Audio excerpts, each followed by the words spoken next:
I will say that there are. It's not just Microsoft games. To be fair, I think there's some plenty of questionable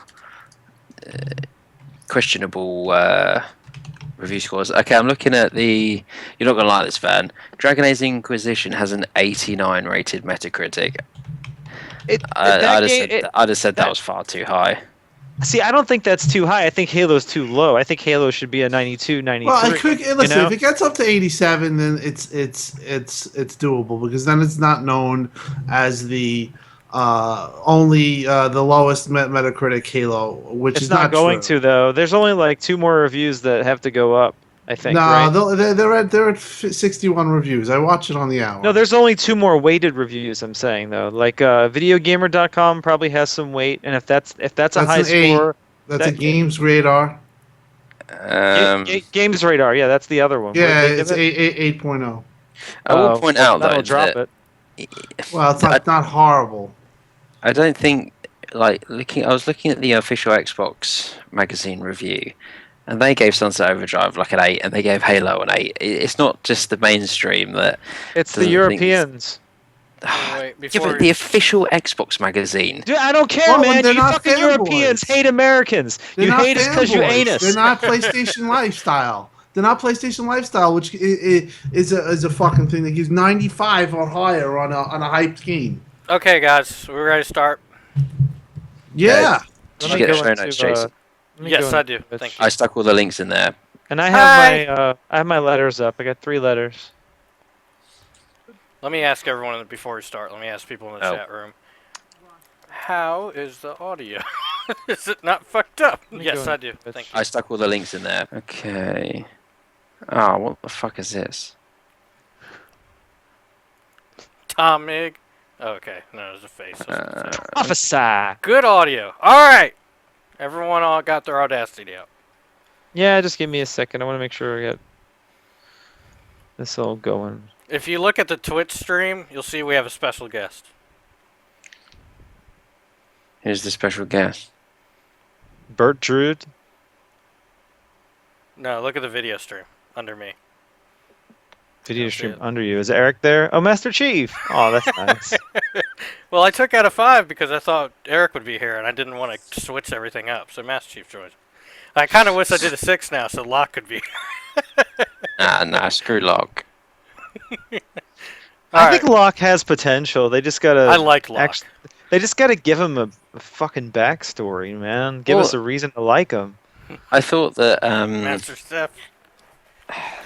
that Buck was much better presented than Locke. Yes, Well, me too. He made a lot of one-liners that were just. It's like they weren't sure if they were going to get Nathan Fillion, and then as soon as they did, they were like, "Oh fuck, let's go all in on Nathan Fillion." And then the guy who's playing Locke has just said, "What the fuck about me?" And All right, we ready to go? Yeah. It's 8:10. Yeah. Tim, you ready? Timothy E. Dog. Tim. We're gonna call you Ted.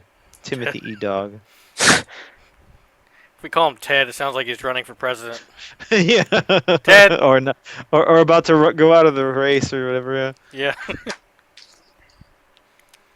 Tim said, "Fuck it, I'm going to go play Halo before we start." No. Oh, can you hear me?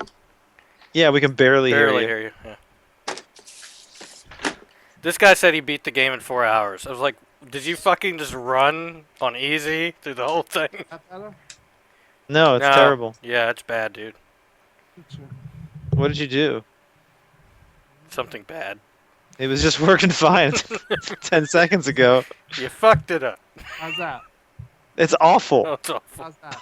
Awful. It's terrible. What did you do? How's that? Better. That's a little Timmy. better. Tim, you in a better? different room That's or better, something? right? Just Yeah, that's testing. 1, 2, 3. Okay, That's a whole lot better. That's good. That's good. Okay. What is the Twitch stream? Twitch. www.twitch.tv/Xbox Uncut. Alright, let me see this. Prophecy is being amused right now. I'm inviting the executives. Let's see if we can get one today. Oh shit! Can we get Steve Downs? We already got him set up. Try. All right. I'm on Meta. I'm on Meta Audacity. Putting my Elite controller up to the camera because I can. I'm gonna have one of those on Tuesday. Wow. Oh, dude, it's fucking awesome. I'm gonna have the Elite console bundle on Tuesday. I'm gonna Alright. have Wow. I'm gonna have me a hybrid. We gotta talk about Drive. these bundles. We already did bundle talk, No, didn't we? there were these new deals, these new Telling you, promotions. man. Oh yeah, the new deals. Connect. I've got the Connect stuff in there. Xbox has. I think Xbox Did you is see gonna the have latest October. one? Did you see? Yeah, the Xbox One October. With that I control- only put the Connect one in there. There's Halo 5. All right, let's talk about this on the podcast. Let's get this going because Alright. we got to get going. Oh, do you have the letters, Vern? Yeah, I do. They're all Okay. ready. Or are we all on Audacity and ready to Yes. go? Steve? Yep. I am. Okay. 1, 2, 3. Welcome to Xbox, which doesn't exist anymore. Xbox Uncut. There we go. No. No! Xbox Uncut Weekly Podcast. Is it? Yes, that's our official name. I thought it was bi-weekly because that's how often I'm on. But anyway, today I'm here, Jason, hosting. This is episode 117. Yes, it is. And I'm here with Vern. Golden Hello. Throat? Yeah, I'm the Golden Throat. Yes, he I have is. to say you're doing a terrible job hosting so far, Jason. Yes, I am. But that's good. Bad is good. And we have Steve. Hello, everybody. Steve. And Tim. Yeah, what's up? Yeah, what's Tim's up? And for our Twitch viewers, we have Master Chief. But he's as quiet as the earlier game, so don't expect anything. Well, it's Halo week. It is. So what do we want to do this week? Do we want to talk about Halo? I don't know. No? We probably Yes. shouldn't. Probably shouldn't. We can talk about it. Yeah. You going to start off with Halo? Yes. I just want to talk about how bad it is. Oh, man, it's awful. It's just It's the terrible. worst campaign out of any Halo ever created. They I should remember- have, And playing I think as I Locke. enjoyed- I is think I horrible. enjoyed the Titanfall campaign more. they could have replaced they could have replaced Locke with a piece of wood, and it would have been a better story. So I mean, come on, Destiny had a better story. Why you always got to bring up Destiny, Van? hey, Hey, I like Destiny. there is a part in the Halo campaign that is like Destiny. Just one. What, when you turn it off? It's Just at the end one. of the game. Yeah, just Yeah. one. And I think there they is- did it on purpose. It kind of feels like it, right? It feels just like a Destiny mission. You Yeah, it are not does. lying. But it's like one room that's a problem. Yeah. That's it. Just one room. And they did that shit on purpose. Either that or they're like, man, we got to get this game out. What can we do to extend this campaign and make it longer? To be fair, that probably signifies Destiny probably more than anything else. It's probably that one. Yeah. But we can't talk campaign. So we could talk. Well, we can talk about what we thought about it, but we can't say anything about the story. We don't want to spoil anything. See, I like the story. I did. That's all But I can all we say. can say is if we liked it or we didn't like it. I thought it was undeveloped and a bit weak in places, but that doesn't mean it was overall bad. See, and I think the story wasn't undeveloped. It was the characters that were undeveloped. Well, yeah, I mean, I put that as a very similar thing. Because the story for me, as I was saying earlier, it's pretty basic. You know, like you can describe it in a couple sentences and that's it. You know, which I think really helped this game out a lot because you can't do that in Halo 4. Didn't help it out with reviewers. What'd you say? Didn't help it out with reviewers. You know what would have helped it out with reviewers if it came in a blue box and it said PS4 exclusive on it? And it's developed by Naughty Dog. Yeah. At Oh, least- I was going to say we could talk about the Naughty Dog news this week as well later on. No! It's about Halo. No, this is an Xbox podcast. Exactly. We don't give a shit about but that. 900p is our kind of thing. I'm not sure. Yeah, I'm very that's happy our with that. thing, goddammit. I'm not sure. Honestly, I'm not Steve, sure what, about. We should write a nasty letter to Naughty Dog about how 900p is our thing. Yeah, but what about the frame rate? I mean, the frame rate was horrible too. Yeah, it wasn't even 60 frames per It second was for like the frame 40. rate. Yeah. Look, E3 when they announced the game, it was 1080p 60, and I'm still holding out. You guys, you're just haters. How about that? They had whole gaff was believing that it was real. Go look at these threads. I mean, you look at what happened now to reality to what they were talking about. Yeah, at Talk E3 about- talk over a about- year ago. Yeah, when they first talk showed that about- trailer, they were like, "Oh, it's gonna be 1080p, 60 frames Yeah. per second," and now we're getting 1080p, 30 frames per second for single player, and 900p, 60 frames per second for multiplayer. You know what it is, 60 frames per second? Halo. Halo. I don't think that's going to hit a 95. I think that's going to. I honestly feel like Uncharted. It'll hit a 97. No, Yes. it'll This still be game's gonna 90. through. It'll be a 90 or above, but it's not going to be in that 95 stratosphere. They knocked themselves down. I would have went with 1080p, 30 frames per second, tacked on multiplayer. It wouldn't have mattered. But they, So I do think it's less of a big deal because there's not a single person in this world, despite what people will say, that buys a Naughty Dog game for the multiplayer. But it's gonna be linear, So it's gonna, it'll still be fun, but it's gonna be pretty linear from what we've seen, And I kind of feel like they have the advantage to other types of games, especially when you compare it to Halo, because they have the ability to tell a very small personal story. There's not many characters in Uncharted. It's not like there's this whole universe going on that they have to worry about. All they have to worry about is Nathan Drake's basic story each game, They're not worried about all the other forces at play like you have to with the Halo. Because with Halo, it's a whole universe you're worried about, which I kind of feel like it makes it a little harder to tell a good story and to keep things accurate when it comes to lore. And that's something they don't have to worry about with the Uncharted franchise. or have a crazy opinion about.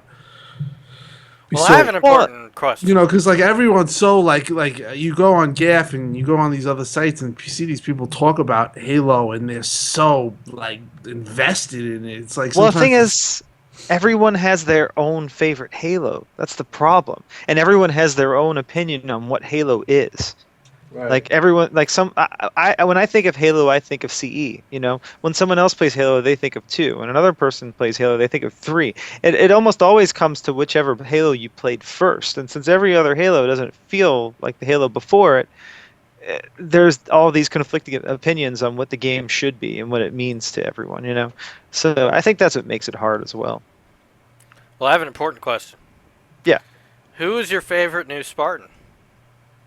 Ooh. Mine's Vale. Well, Really is. if you're going to say new Spartans, are we including Blue Team in there? The blue team's not new. Okay. I know it's not new, but it's new to the games. It's new to the game, yeah, Who's your yeah. favorite Yeah. on blue?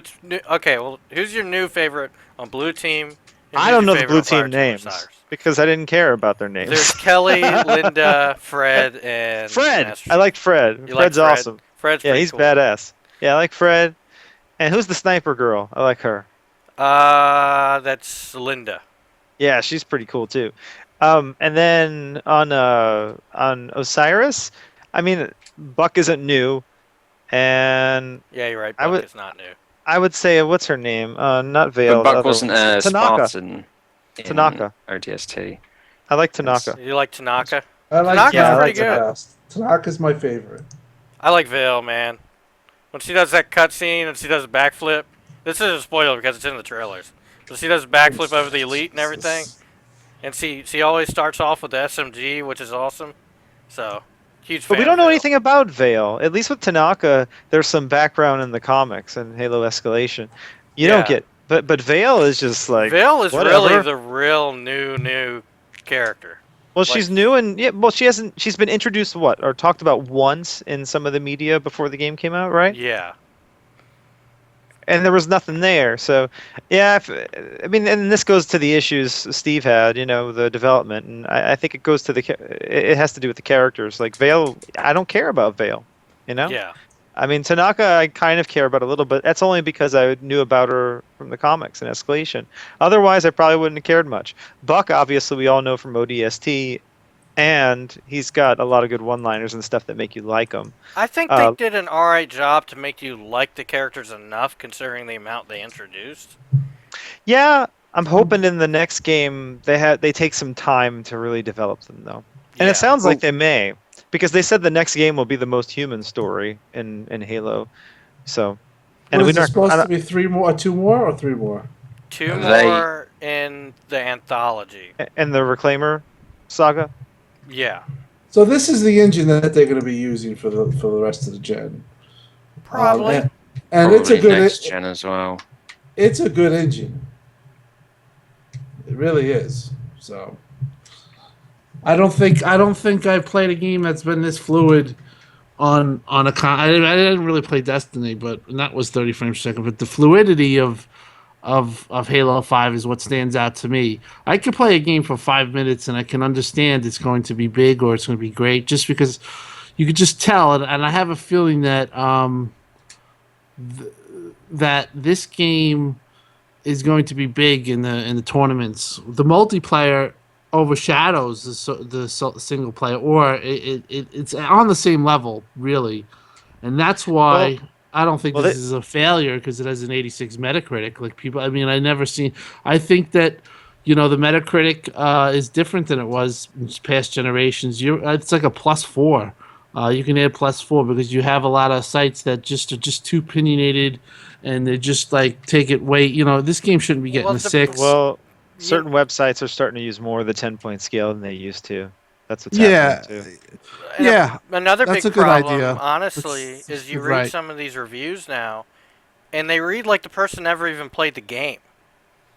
Like, Yeah. say, like off the ball shit that doesn't even make sense. It's not even a criticism, it just doesn't make sense.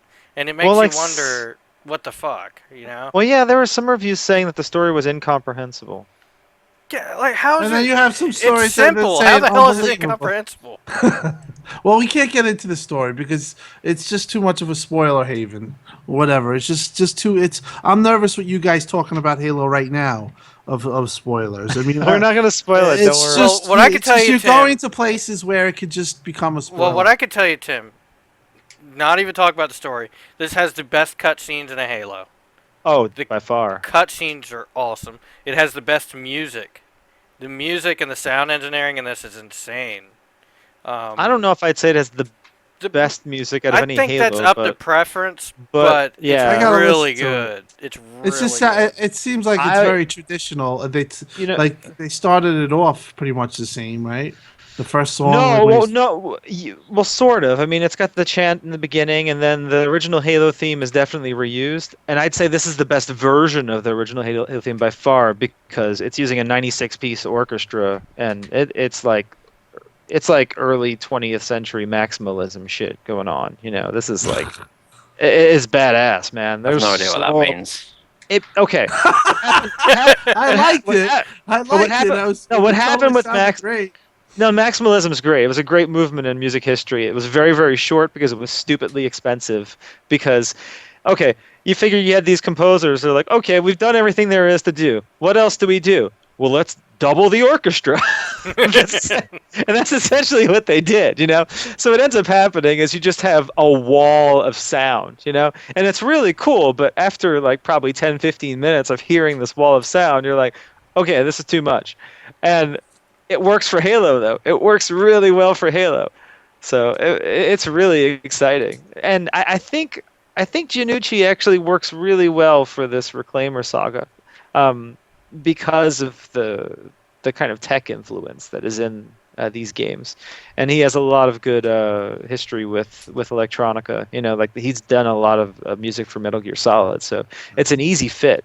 And plus the orchestrator, what's her name? Coda? I think that's her last name. I can't think of it right now. She's one of his friends from Berkeley. They all went to school together. But she's a great orchestrator too. So this score is freaking incredible. You know what makes this game a bit different from the other Halo games? It didn't rely very much on the vehicles in the story, now that I think about it. There were parts, but there weren't insanely heavy parts. Like the highway in the past Halos and... Yeah, I gotta say, I did want one more Warthog section. Yeah. I felt like it was lacking one Warthog section, because we only got one, right? Yeah. And I'm wondering if that There's has a two. lot to do with their teams. There were two. Might have been going somewhere and then coming back. Yeah, it was. It was. It was the second half of it. I was Yeah. always really surprised when the vehicle sections turned up because I was like, oh, it never occurred to me. And it also said, hey, there's a vehicle. I was like, oh, Yeah. that's pretty cool. And you know what's another thing? Everyone keeps bitching about playing about lock so much. I never really, like going from blue. They basically play the same. So playing as Osiris or playing as blue team, the only real difference you have is their voices. Yeah, I can understand. I honestly, if I was going to give the single player one, from what I've been playing it, Locke is definitely not as epic as Chief. It's not even. It's No. not. His voice is just very I safe. think I his think. Like actually, I it's think his voice is great. I think he's just the character's so underdeveloped. You don't care about him. yeah. It was, no, no spoilers here, but I did feel, and I won't be specific about this, the ratio of lock to chief missions needed to be readjusted a bit for in future games. But Yeah, they probably could have gotten away with doing more of blue team on Meridian. And that's not really a spoiler to say that, but there's a All there's a right, long section of no, it's not a spoiler. There's a long section on Meridian that ends in a way where it almost seems like, hey, they probably could have put Chief in this section as you controlling him, and if they had done that, I think there would have been a little bit better balance. But that's about it. Yeah. we'll talk more about this next week or something. But I mean, like, I thought the campaign was really good. I was getting a bit skeptical with how the reviews came out. Not that were bad, but some of them, you know, it wasn't all sort of positive stuff, and that made me think, oh, you know, am I going to like this? And then when I first played it, I played it in 2 sessions, and the only See, I reason, had faith. I had faith, Steve. I read those reviews and I said these guys are idiots because I You're have right. faith. yeah, but well, I had faith, but No, you didn't. We were talking in Twitter, and you were like, "Well, maybe it deserved a 7. Maybe it deserved a 6." Blah blah blah blah blah. Those aren't troll reviews. well, maybe it did deserve a 7. You hadn't played it yet either. I could read those reviews and know they were troll reviews. I'm glad that it's turned out as good as it did. I think it's great work for 343.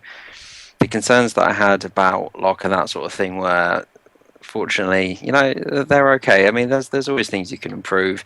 Some things just, you know, bigger than others, but they did good. I enjoyed it, and that's the most important thing to me. And it seems like a lot of other people enjoyed it. And you look at the people that didn't enjoy it, and actually they were people that will only ever see the box art and a digital Foundry article. And I don't usually like to talk like that. Great way to describe true. it. Oh, I can't I wait think- for I can't wait for Uncharted, the price of 1080p.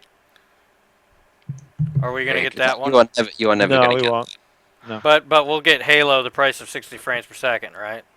Yeah. No, I mean, well, they're gonna have to do that with Uncharted. Yeah, I mean, they already. I don't. Well, my understand. point isn't to talk about Uncharted. It's just it's so dumb to have because it's such a clickbait title to go the price of 60 frames per second. Yeah, we know it's popular to shit on Microsoft. This has been going on. It is I'm what it is. I'm gonna say something controversial though. I think the direction that 343 Industries is taking this game is way better than anything Bungie would have ever done. Well, yeah, you're going to have to look at Yes. Destiny to see that. It take that. You know what? Bungie actually was nice. They actually wrote something nice. To, I know, but I'm glad Bungie is not making the series anymore because I think they wouldn't would have done been this with the esports thing. Well, they would have been stuck after 3. It seemed like they were stuck with this game, and that's why they didn't want to make it anymore. And I think it's great that new developers are on it who care about the franchise and want to take it to greater heights. And they're doing it, and I think the next game is going to be even better than this one. I have a lot of faith in this. Yeah, This Halo development 6 is they set themselves up good here. You know, They did. You know, that's when you look at it. Well, once you finish the game, I think you'll really think that too. Yeah, because- well, let's. I'm going to get off the story now. What about the multiplayer? Is it? Do you guys think it's going to be a big esports thing? Because they are really going hard on that. I hope they get enough new stuff out because right now there's only Arena and and Warzone. And Arena doesn't have a whole lot of game types yet, so they need to get some new game types up in there pretty soon. Otherwise, people are going to start getting bored in a couple weeks. And then obviously they got to get Big Team Battle and Forge and all that stuff in there, and that's going to all come out over the next Will 2 they do a months or review so. in progress like they did for Drive Club, like a new review when Forge and these two things come? Or I is it- doubt it. I I doubt it. mean, We're not. They should. but I we're can not tell you gonna the answer to that right now. No, I knew that. definitely not. I have a confession to make. Actually, I didn't realize how simple the multiplayer achievements were. So I've actually been playing quite a lot of the multiplayer, which see it. Vern may well consider to be shocking A news. shock. Yes. And I tell you what, It's good. I've only played Arena so far. Obviously, I have played Warzone before, but yeah, it's pretty good. I like I'm it. going to say something that might be controversial and not controversial, depending on the person. I think Halo, the way they did the resolution, dynamic resolution, I think it shows more how badly this generation is in need of more powerful consoles. Like in my opinion, like I And how think it bad- really, like How bad both. the Connect decision was too. Yeah, but I think I don't even if this had the power of the PS4, it wouldn't maintain 1080p all the time. I think it needs. It'd get pretty close, I It'd think. get closer, but I think this entire generation needed a huge power bump. Like it really did. And They that's could have used it, yeah. that CPU is no fucking help. A mobile CPU Yeah. was not any kind It's of too help. bad because if they did have that extra little bit of power, this game could have really stood out as far as the Yeah. graphics are concerned. I will say, I don't think Arena looks. You can tell it's a lower resolution. Like Yeah, but- immediately when they put all the guys on screen, like it doesn't look great. You know what? It actually looks worse is when they first show the map and do the fly through. Yeah. And then once, Yeah, and then once agreed. the game actually loads up It and looks you're a lot in, better. and you're in the first person view, the resolution suddenly kicks up. But like if you play what's the mode? The elimination mode. Breakout. Yeah, if you play Breakout, you really see the resolution take a hit right when they first do the fly through the level Yeah. and then show the characters and And that's stuff. it's pretty good. Well, the you rest know of what's the going way, to be a though. difference between this game and God damn it, Eric. What's going to be a difference between this game and games like other games is this game, when they go to improve the efficiency of the game, how it works, it's going to improve the resolution it runs at rather than the frame rate. Because the frame rate's already locked. The frame rate's Yeah, not going to you be talking about improved. like Halo 6 whenever that comes out, or No. I mean, just actively. PC version. You look at Witcher, where they've improved the frame rate 10 frames per second over time. You're not going to see a huge bump, but I think you Oh, I will see a don't- bump. yeah, I don't think we're gonna see any real performance bumps in this game. They don't need to. To be fair, they've managed to make The Witcher worse on Xbox since launch. Yeah. Well, after they fixed the frame pacing, and it was perfectly fine when I played it, and ever since then they've just continually made it worse. I don't know. I Yeah. don't understand what the hell they're doing over there. Yeah, that's Yeah. weird. But I do think that it's a promising time for Halo 6. But I mean, I thought it was interesting on the tech subject that Sony were the ones talking about spec bumping the PS4, and Yoshida Right? No. the first party was like, well, it was all hypothetical. But to be fair, if I was Sony, I probably wouldn't want to release a PS5. I would probably. Bear in mind, they announced the figures this week, and it's tracking like 6 million above the PS2 did in the same time frame. Right. You would want to release something like the new 3DS. And they've got, what's it called? But how much do you think headset. that might hurt? Like, we don't Well, want to go off on a them tangent conceding here. next generation. But though. couldn't Well, no, couldn't this is great for Microsoft. This is great for Microsoft. If Sony does this, it actually if they releases do. a more powerful PS4. You know Microsoft Yeah. is going to jump on doing the exact same thing and try to even jump over No, Sony. what I think that's gonna do is that it's going to set off Microsoft research to do an Xbox, but the next Xbox will be in 2020 or when it will, and it'll just be a better solution. they won't. But They're not waiting until 2020. No, they're not Yes, waiting. they No, are. what I'm They're saying not. is instead of it coming out takes in like 5 years to research a thing. They're not Well, in it's- development unless they they're got in active development research. I think Well, they're going to what's try that? They're not. 2018 or 2019 personally. They got the 360 out in 4 years. Well, They How did. is that? No, it wasn't. They had the Yeah, it was. they changed the SKU. That's all they did. No, the 360 came out really soon after the first Xbox compared Yes, to it Yeah, most but did. this is a generations. different. This is a different. You're talking about research. No, they're in, Microsoft, but Microsoft they're in doesn't the jump same. They're in the Microsoft same doesn't- situation as they were with the Xbox to the 360. It's a very similar situation but they in have that to they're start- behind and they they want to have- try to jump ahead. My point is they have to start researching. That's the They've first. been researching. Yeah, but No, they no. they do It takes 5 research. years. It They takes were- 5 years. From what And I these heard. consoles are closer to PCs than they've ever been. It's not exactly the same kind of thing as you would have had in the Well, past. that was exactly what the reason Sony gave why they might do it. It says just says x86. now Which the is the reason biggest. why they would never have done it with something like Cell, Well, because if Sony wasn't does the same. that, I'll give you this. Aside from all that, if Sony does that, that's a Microsoft will good thing. follow. That's a good thing for Microsoft because that's going to be you're Exactly. fragmenting the market. It's going to be. It's not going to be. It's not just fragmenting. It's going to not piss so, off not a their good market. mission. Yeah, exactly. No. But what I'm saying know is what, there's though, if another Sony market- does it, listen, if Sony does it and the consumer base accepts it, that gives Microsoft the chance to go ahead and release a powerful box themselves and actually to be able How to come they're not allowed to do compete. that now?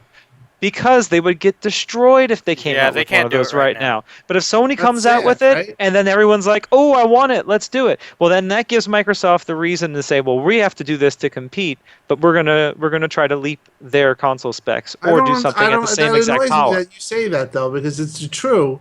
Like Microsoft can't do something like that.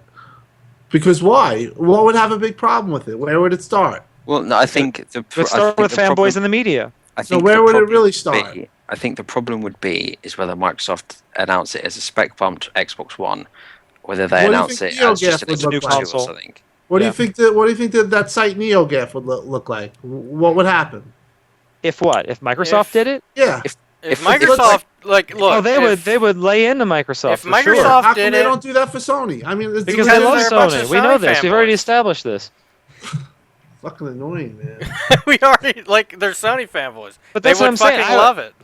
But I would like it. I would like to get a brand new Xbox in the next year or two that can play my games better than they currently are. That'd be awesome. The problem, But a lot of people won't. the problem with the PS4, and it's fucking. If they do this, it's gonna make all the people that bought all those consoles that are selling so quickly go, well, now I have the fucking bad one. I think, but what you would see, because things that the PS4 is a completely capable machine for the regular single player games that Sony focus on, and some of the multiplayer ones. Okay, Uncharted's 960, blah blah blah. But for what they're trying to do, it's fine. The problem is that the PS4 is not specifically suited for Project Morpheus or what's it called now? There you PSVR. go. Bingo. Bingo. That is the Bingo. That's what I thought too originally. If when if this was PlayStation announced. VR did not exist, there'd be no argument for it. Because what would be the point? Yeah, let me tell you something. When I saw them showing that Drive Club on VR, if that's running natively, guess what? That's not running on a PS4. That's going to be running on one of these fucking fragmented things. Series The Spec PS 2. 4.5. Spec 2. It would need, in order to do, it would need a dedicated GPU. Like, it really would. They couldn't. Then how come they're showing that? What is it? Just streamed? No, I'm saying. Well, they're if- just running if that they're stuff gonna on do development VR, kits right now. They can't do stream. You can't stream VR. Huh. The So then latency how are would they be going to run awful. Drive Club on a fucking on? Well, on your what I'm feet? saying is the fragmented rumor device would have to have a dedicated GPU. Like, On the- there's on no the- choice. I It just wouldn't be. don't- He's but saying that it wouldn't doesn't- be an APU. It wouldn't be the Is it- APU and the CPU on the board together. Is this factually correct? That you need to run the game on both eyes of the VR, 1080p, 60 frames per second, or otherwise? No. What they're actually doing is running games at 90 frames per second on this device. But the way they're getting to that frame rate is by doubling the frame rate. They're interpolating like half the frames. So technically, what they need to do is to get it locked at 45 frames per second to get it and then double the frame rate with interpolation to hit that 90 frames per second on the eyes. I think that seems like what they're doing based on the Okay, specs well, we've we seen. don't really know that, but it sounds like a good maybe a good idea of how it works. How the hell is the PS4 going to do that when it's 900p at 40 frames per second Uncharted 4? Oh, you mean how's it gonna Well, do 90 Yeah, how is frames it per going to? second? How are you going to do it, that it- on? the developers have to make a frame rate target and stick to it, But which how are means they getting Drive Club 5 to run on that? That's what is that? Well, what which Tim's saying is it they've means already they shown have it to off. remove features. They have to Yeah. cut down They'll the make the LOD. cars. They Okay. have to kick up they have to reduce the amount of anti-aliasing. They may have to reduce the amount of cars on It screen, like you're wouldn't saying. look anything like. The texture quality might be Yeah. reduced. Maybe the rain effects won't be there, or maybe they'll be reduced as far as the way They'd they have to look. do what Microsoft's doing with Halo. Exactly. Are they? How could you do a digital foundry fucking analysis when it's on your face? I think maybe they'll never be able to do it. They can still they can still take a video capture. Are we and gonna then get analyze the Are we video. gonna get a Digital Foundry article that says on your face? Well, no. I Yes. mean, Drive Club on your face. No, I mean, won't the it image just go to your doesn't seem- TV at the same it- time I on mean, I Morpheus? yeah, I don't know the ins and outs. I'm not a Yeah. developer. I'm not somebody who. I'm just trying to understand, like, how are they going to push that? And the only thing that I can think of, but about doing that type of stuff, where they want to go, is have a PS4 Spec 2, and have Spec 1 games. Which makes sense if you're trying to compare it to the Oculus Rift and Steam's VR. So yeah, Now here's something Microsoft could do. The next Xbox could be a PC. Well, they are PCs now. No, I it'll be- mean the Ah. capability of running Windows dual booting. no, I hope not. I don't want Why that. not? I don't on a think. dedicated Because time. then, look, if okay, here's Might as well give that. That's something that here's that you could be here's nervous here's the about. here's They're not doing that. here's the truth to my madness. If they did that, that would mean every single PC game is open up to the Xbox platform.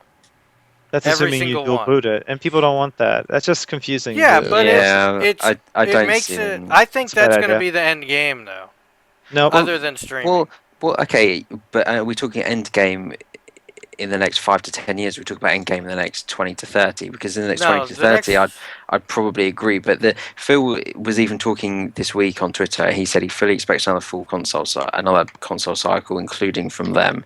The next one is end game eventually. Sure, because I think that it makes sense to do with that. Sony want to go towards streaming, Microsoft want to go towards sort of cloud and Windows. I think it makes sense that eventually these things are going to go like that, and the console as we know it will probably, one day she'll be gone. Rest her soul. But not for the Xbox 2 or the Xbox 362 or whatever it is they call it. I think they have the skill, and I think they have the ability to make it to where they can get PC games to run on the Xbox if they wanted to, though. Well, I don't want it. But I just think. But imagine all the problems that would solve. It would instantly go. It wouldn't from, solve anything. Yeah, it you would would. have you would have people running PC games on their Xboxes, then they'd have to worry about their settings and viruses and all this shit. I don't know. I think it would be too much like this whole Linux thing they tried with the PS3 that ended up getting canned, and I just don't think it's the right idea. Well, I don't mean to make it as open as just it goes to a desktop. I mean, they could make their own store that goes in with Steam, or like how they're doing their Windows store, and all you can do is interact with Steam. That don't want opens that. up thousands and thousands of games. I don't want though. that. I don't want that, man. I know. I don't. I think they're close to Valve. They got this VR partnership, but I don't see it yielding that sort of result. I don't know. I think they're really. Although I will think- say that I do eventually think that someone will acquire Valve, because I think Gabe will get bored, but that could be a long time out. Yeah. So perhaps it would depend on who ends up running the show. Well, Halo. Sorry on Halo. I gotta say, the dedicated servers plus 60 frames per second. Oh my god. It's awesome. Like, this All right. game is smooth. It is incredibly So my question, just smooth. quick, not to interrupt, but I just want to know this: esports, is it going to be big? Yes or no? You I first, think so. Jason. Yeah. Yes. Vern. I Yes or think no? it has potential, but All you right. can't You're just not committed. force. Yeah. No, you can't just force a game to be big in esports. It's something that has to develop over time. So it's going to rely on the way Microsoft responds to that community. If they respond quickly and they keep on making changes that they like, then yeah, it'll grow and it'll keep, it'll do really well. But if they don't respond fast enough, then they could have issues. And Steve, Are we talking about just for Halo? Yeah. is it going to be big esports? Yes or no? Yeah. Well, possibly not Halo 5, but Halo will It, get it, big. it's so you think that it's a start of an esports thing? Yeah, I think Like if like that's it's in 3 years it's going to be booming, because I know Microsoft is they put a lot of their money into parties and events when they did when the Call of Duty was going on, those types of things. Now they're going to put their money I behind the well. I think Halo if you people. look at when they lost Call of Duty, the first thing they did basically was announce a Gears of War esports. Like that's obviously So that something that. money is justified on the budget, and that Yeah. money is now going to be treating Gears and yeah, Halo people but what like I'm first class citizens. Where yeah, I but what don't I'm know, saying I is you wonder, can't just I throw don't. it money and hope it sticks. What it's going to rely on The is how back quickly they respond to the community. Well, they got I a would big say but Activision announced their their esports thing this week. But what was interesting was that they announced their esports division as on the exact same level of the company as Blizzard and Activision. So it's not, the CEO of Activision, Eric Hirschberg, overseeing esports. There's now three parts to the company: esports, Blizzard, and Activision.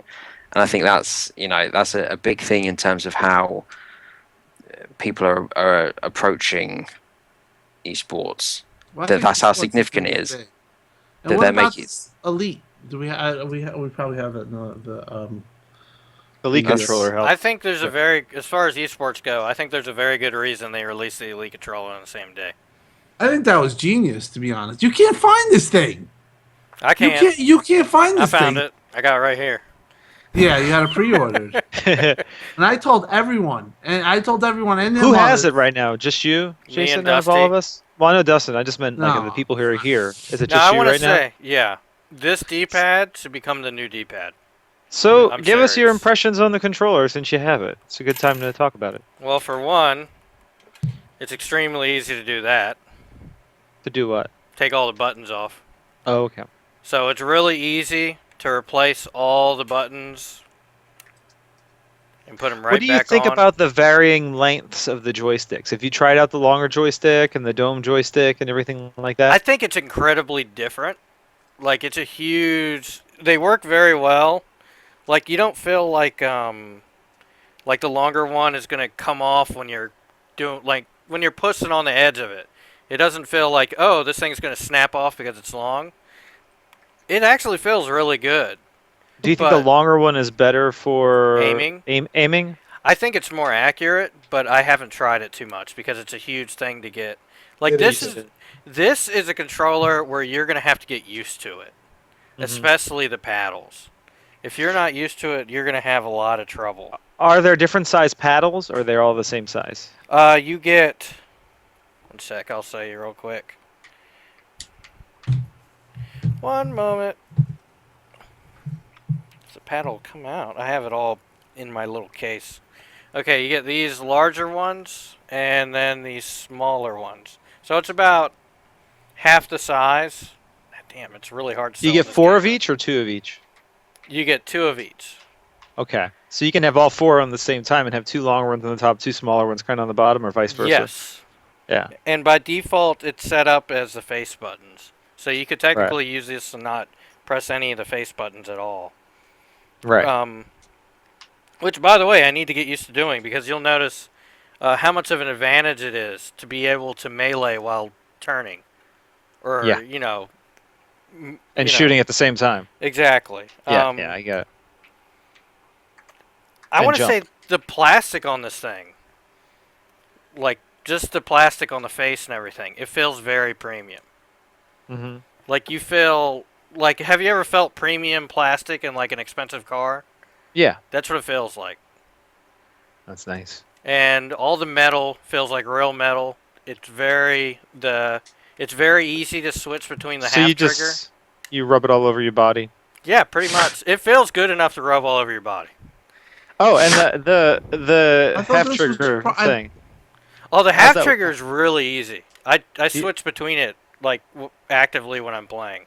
How Is do it you use definitely what is the better? half trigger? Because explain what that is to the audience. Okay, basically what happens is when you turn on the half trigger, the trigger now stops itself halfway, but it will shoot. So you could technically get a few milliseconds faster shooting out of that instead of having to fully press the button and letting go. So it's basically to increase your trigger speed. But on the fly, there's certain weapons where you gotta hold it, and those will not work with a half trigger. You can't hold, like you can't charge a plasma pistol with a half trigger So on. you assign another button, the Uh, other. Well, you foot. don't even really need to. You can actively change it on the fly really easily. It's really You just hit intuitive. that little green button, right? It's not a button. It's actually just a lever. So I use my you just do it, and when you know that you have that weapon or whatever, you would just click it on to the right. yeah, yeah. I would just push down on it. Now I got my or pull up on it, and now I got my full trigger. So it's very easy. Do the joysticks on it, the analog joysticks, does the ridge feel the same as it does on the regular controller, or is it a little bit different? I think I think it feels like a new controller because it is, but I think it's the same on the ridges. Okay. Like it's not, but I think the ridges on the normal controller are, you know, very good too. So And also, I had this with I have this with the Lunar controller. The back of it. What do you think of that? The diamond grips. oh, the diamond grip's very good. It feels very good to your hand. Like I've never had a problem holding one of the controllers, but it definitely holds on to your hand very well. Like I don't think you'd ever have this thing slipping on you. If you have really sweaty hands, I guess it would help out a lot. I don't really have sweaty hands, so it's not much of a problem for me. Um, I think the biggest difference between this and the regular controller is the weight, as far as something you'll immediately notice, and it actually feels very good. Like it's a nice weight. It's about half of the weight of the regular controller. You add that onto the controller, and that's It's how much it impressive, weighs. right? Yeah. And like I said before, I think this D-pad should become the new standard D-pad. Like it's that good. Yeah, well, I heard that they were thinking about that, but Like the problem is, and I think that's what that scuff deal was all about, was is that they have to make these things now, and they did this, it wasn't Microsoft. I think they had like a collaboration with somebody. I don't know who actually making these controllers, but I think that now with Scuff, I think Scuff is coming and they're going to be making this, basically. And I think that's what the whole deal was, because They'll from probably what make an Elite too. they're probably going to make an Elite console. Um, No, an Elite controller 2.0. I wouldn't be surprised Yeah. if that comes in a year or two. I you know? almost want to say, I almost want them to take the standard controller and put the magnets on the D-pad and allow you to have both. Because this D-pad, the difference between this D-pad and the regular D-pad is that when you put your thumb in this, it actually cradles your thumb. So you're never letting your thumb off of it to press a button. You're not pressing up, down, left, right. You're cradling your thumb and then you're using it like a joystick essentially, rather than a D-pad, and it works Yeah. really well. Probably nice for rolling motions and fighting games. Yeah, I mean it's nice even for navigating menus, honestly. Yeah. But yeah, this controller I would say is worth $150. it's luxurious. It's luxurious. It is right? luxurious. It is. Yeah. This controller is a luxury. Don't get me wrong. You do not need this controller to play, but I think it's worth it.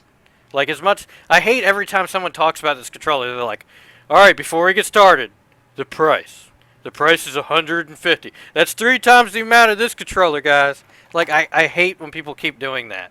There's a reason it's $150. It's only 2.5 times more, actually. Yeah, I know.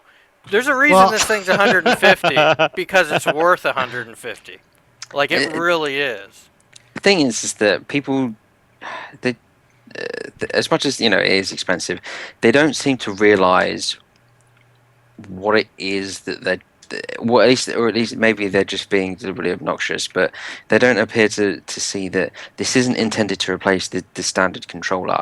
It's for the esports. It's for a very specific group of people, which is the reason why they didn't appear to have made that many, which was And it's because sold out, so You know what it's also apparently for, there's a though, demand for it. Steve? Sold out and selling at $500 on eBay. You know what also? People are putting this You know what stuff this up, is so- for also though? This is for the guy that comes home every night and plays Halo for 5 hours. Like this Yeah. controller is for the person that legitimately puts in 30 to 40 hours gaming a week. Like it really is. Even 20 hours of gaming a week. It's oh, like shit. I mean, I should get one then.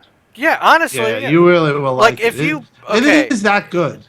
Like you have all the PC gamers that talk shit about it, but if you go to all the PC gamers, what kind of mouse did you buy? Oh, I bought a Razer Naga. Why'd you buy that? Because I use my mouse all the time. Well, the same concept here. Like you're spending the money on this thing because you're going to be using the controller every day. My only problem with this controller is that it's such a premium device. I'm afraid to hurt it or take it apart or get it dirty. I actually, whenever I do not use it, I actually put it back in the case. And I should show the case. This is the case you get if it comes through on the camera. And you get all a little cradle that doesn't move and it holds all the parts. It's so luxurious. And what else? Oh, and you also get this very nice braided cable. Well, So what do you think if they make an Elite 2? What do you think they could add to this? What could they make? What is there anything missing? I would add a mute button on the actual controller. I think all controllers should get the new Fallout controller. Actually, under the right thumbstick has a mute button now. A share think all- button or Yeah. or a screenshot and a video Yes. button, like Yeah. 2 buttons. Yes. Well, Microsoft's point of view on that is if you want that, buy the chat pad because you can customize it. I am buying a chat pad. And Those I are know coming for a out on fact November that that 12th. is, they won't add it to the controller because from their point of view, if you want that, buy the chat pad. So they won't be doing Right. that. And the chat pad also has the audio controls on it too. So you get to keep those along with the controller. I don't know. There's as far as what to add to this controller. I mean, I hate to sound fanboy about it, but there isn't much I would add to it. Like they did a very good job making this controller. It's hard to say what else I would want on it. Just a mute button, really, like a priority mute button. A share button and a screenshot button would be nice. But that's Hey, it. Jason. I mean, Hey Jason, so we spent a lot of time on this. Do you think we should move the letters now? all right, Vern. God. No, I'm just saying because we're covering all sorts of stuff that's in I the know, letters, I'm you sorry. know? Well, it's not going to be Yeah. a structured show without. Yeah, I'm blaming it all on Tim. Blame All it right, on let's- me. 'cause I mean, prophecy said don't read his letter, but I may as well just read the letter. Because We're at least gonna we read can your talk letter, about- prophecy. we- God damn it. We can talk about one thing in the letter that we didn't talk about already in the beginning of the show. Okay. So, is it okay if I get started with it? No, go ahead. Yes. All right, letters. Our first letter is from Prophecy. He says, "Hello. This is kind of a lengthy email, so I understand if you can't get through all the questions. Many Xbox fans are excited for Halo 5, the new UI, and the Elite controller. I'm interested in your thoughts on each after having spent some time with them. Without spoilers, were you satisfied with the overall story and gameplay in Halo 5? Do you think there will be more games that take advantage of dedicated servers for co-op campaign as well as multiplayer? I think Microsoft knocked it out of the park by doing this. You guys spoke about the new UI before. Are there any features you'd like to see added in future updates?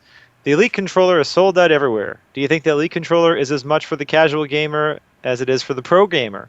What is your favorite thing about the Elite controller? Thank you, Joe." So I would Prophecy, say Joe. one, like, casual gamer is a bad way of putting it. When you say casual gamer, I think of someone that plays games Cell on their phone. phones. Yeah. I would say you're more of an amateur gamer. You do it for fun. You don't do it Well, that's to make not even money. amateur though. That's Well, I like think- You're just a gamer. All right? Yeah. You're just a gamer. An amateur gamer is more like a guy that plays MLG with their friends all the time, but doesn't actually participate in MLG. But for like I said before earlier, if you're the kind of person that comes home every day and plays Xbox for hours and you do it every week, the controller's worth it. Yeah. Like it really is. Just like an expensive headset is worth it. Hmm. This headset cost me $300. This controller is half the cost of this headset. So yeah, I would say it's worth it.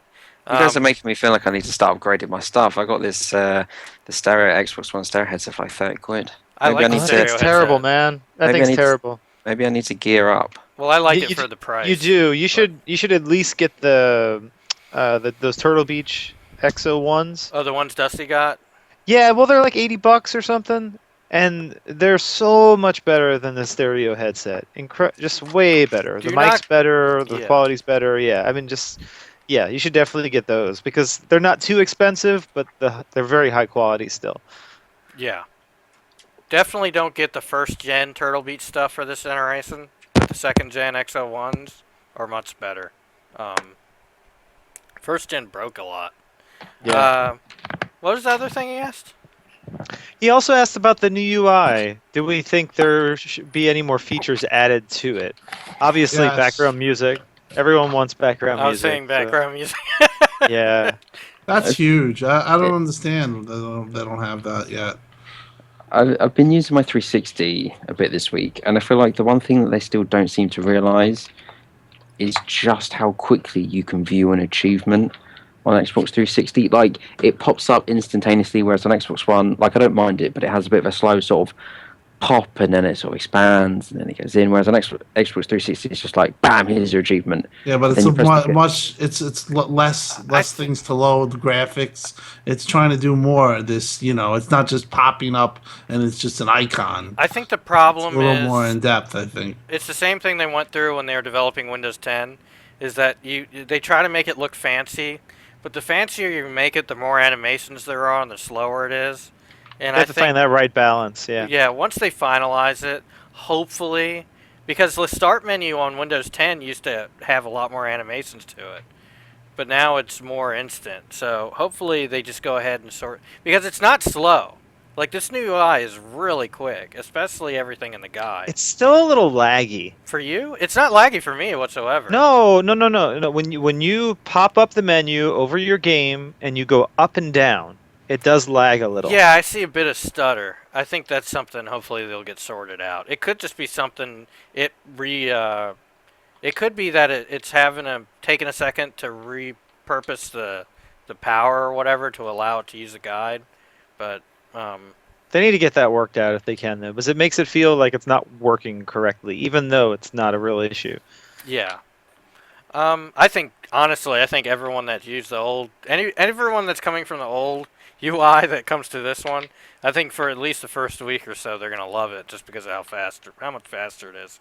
I think Um, there's going to be a little bit of negative reaction from some people because it's different. And whenever something's different, it always takes a little while to get used to it. But once everyone Yeah. gets used to it, then they're going to like it. Yeah, Uh, and don't just the- listen to Gaff.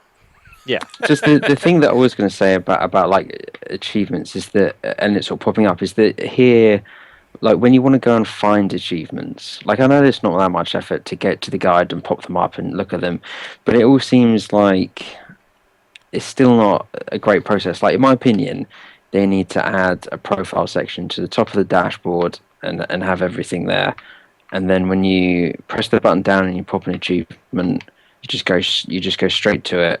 Yeah, I don't And understand it's why all, on the left side, when you pop up the guide, I don't understand why one of the 5 or 6 things there isn't achievements. It should be. Yeah, That doesn't make any sense to me. Or maybe on the home page, when you have like the store and the game, all the, well, and the there's community. small things that are missing still too. Like if you go to Yeah. party and you hit someone's name, there's no join party or join game, or not join party, but there's no join game option anywhere. Like Yeah. anything like that. I like it personally. I think it's very simple. No, We we're all do. nitpicking, And honestly. We all do. We're just My commenting overall on things take- we'd no. like added. No, I know, but my take is that for what needs to be done, really, as a game console, it does that. Like getting to the friends now is easy. Getting to your yeah. games is easy. It wasn't before. It was Well, a yeah, little convoluted, so they we got all rid of agreed. that. Yeah, but I'm saying We're just being critical to be critical. I mean, Yeah, that's we're what the question's honestly. true. I love it. I love the new dashboard. But the question was really, what would you want added? And we're just going over, like the things we'd like. Yeah, yeah. like the I'd like achievements. more Like the voice background music. commands, but I know that's More. not. I want more voice commands We'll too, but get that's that with coming with Cortana. Yeah, We'll get Cortana. Hope so. If they could really make Cortana really in depth, that would make me very happy about my Connect. That's all I need. You don't have to make a No, you're game. not allowed to be happy about your Connect. What's your problem? I love the Connect, and it's Speaking of which, it's what on sale for $50 off right now. The 100. Connect. No, That's like in news.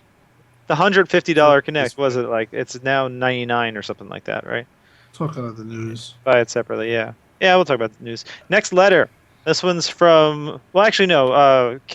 He did ask one question about co-op campaign having dedicated servers, and do we think that's going to happen in more games besides I think Halo? it'll be interesting to see whether Gears retains the local multiplayer or not, or whether they pick the same decisions. I think it will be interesting in general to see how Gears also does things like free maps, or whether they charge for them. But I think it'll be interesting to see what Halo did this year and what Gears does next year. I mean, It'll it may be similar, yeah. that local, think- especially as I think that the Gears campaign is going to stick to 30 frames a second and multiplayer is going to be 60 again. I think there was a very specific reason why they did that in Ultimate Edition. I and It'll agree. be the same, and it'll be the same next time. In which case, I mean, to be fair, they could still do it on dedicated servers. Well, I they know also you don't. I'm sorry. Good. No, go on. Also, I'd say I know, Steve. I know you don't like the idea of 160 and 130, but I do. I No. really do think that makes sense for Gears because with Gears of War, it needs to be out of this world graphics. It needs to be an amazing looking game, and they just won't be able to get that with 60 frames per second. Because I mean, the way the original Gears of War, when it came out, it blew everyone away with the graphics. It established a reputation that this game is going to be the best looking game that comes out. So it needs to do that. It needs to do that with Gears of War 4. So I think that's why they decided to go with 30 frames per second for at least the single player. Now, as far as the question of are more games going to do this, I say yes, Yeah. definitely. Is it? I know he also asked, did we find the story and everything satisfying? Yes, I did, personally. Yes. can't answer. Matt's Chief says yes. Sorry. Anyway, we got to move on.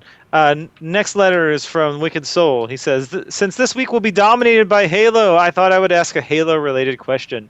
What do you think about the song Halo by Beyonce? Even though I'm a metalhead, I like it. She has a nice voice, and she's pretty hot, too. Oh, and Halo 5 Guardians is okay, I guess. Just kidding. Halo Guardians is fantastic. Sent from Halo, by Halo, for Halo, with much Halo. Wicked Soul. Yes. Beyonce, huh? I love. Wicked She Soul. all right. See, all right. I don't like Not the much song. of a fan. Nah, it's garbage. I like the song, but when I watched the Super Bowl show, I gained a lot of respect for Beyonce. She is a great live performer. Well, I think Wicked Soul is the best. That's my opinion. He always writes a letter. He stays the whole show. And we always he's a talk metalhead. we talk on Twitter all the time. Wicked He's deals a- with our shit. That's what I love. He's a about metalhead too. I hope he That likes is Dream cool. Theater. I really hope he likes Dream Theater. And that makes because sense that he's a metalhead. any self-respecting metalhead should like Dream Theater. So That's why he likes Phil. I think Phil's a metalhead. Phil's Motorhead. Yes. Nah, no way. Yeah, no, I think Phil was well, his favorite band is Led Zeppelin, but he's a little bit of a we That's had this classic discussion- rock. But yeah. Yeah, Which means more of a classic rock kind of guy. he So what probably. we're saying is, next rock band's going to be Xbox exclusive, right?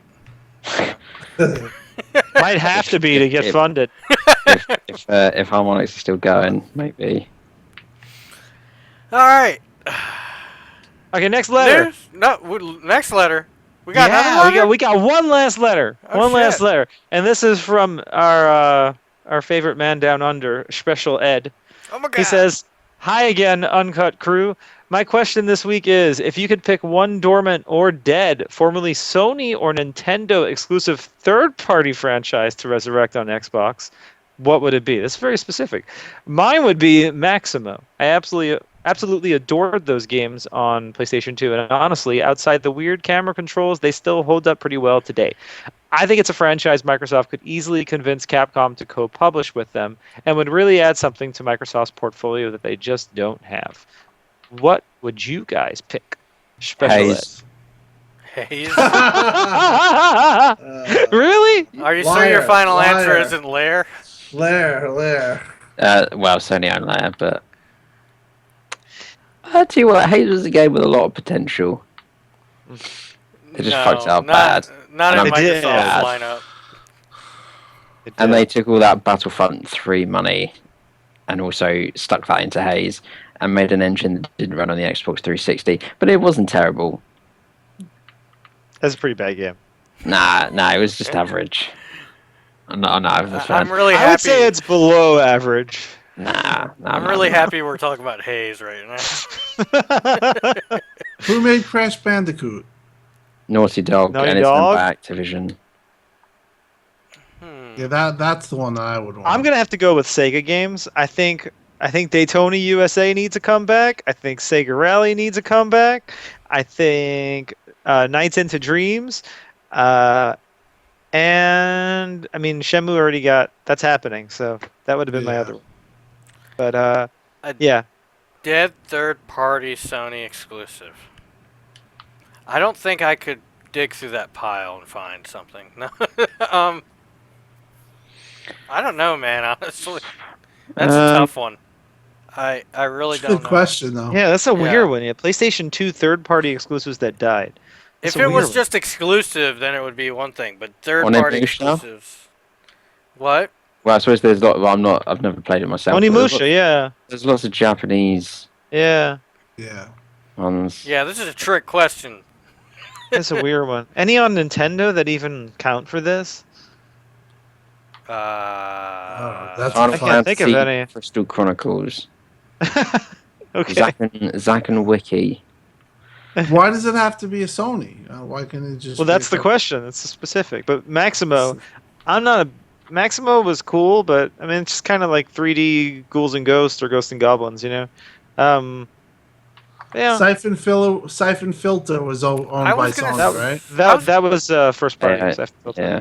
Siphon Well, that- filter would be my answer if third party or first party was included. I just Yeah. can't think of anything third party.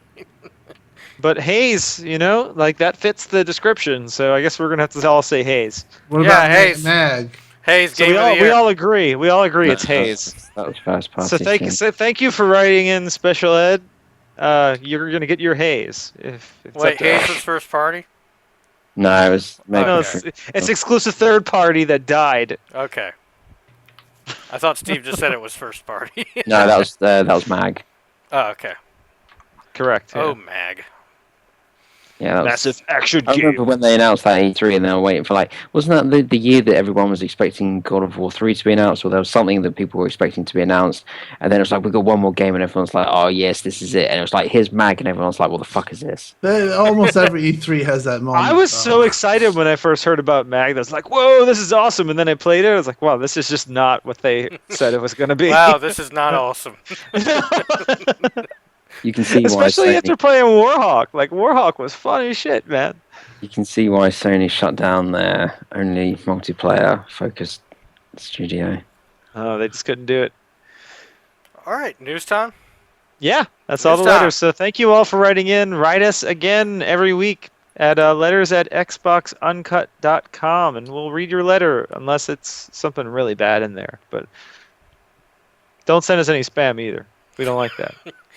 All right, now everyone get mad now. Everyone mad? Angry? Yeah. Games Put on with my cat gold. face. Games with gold always gets everyone angry. Goddamn free games aren't what I want.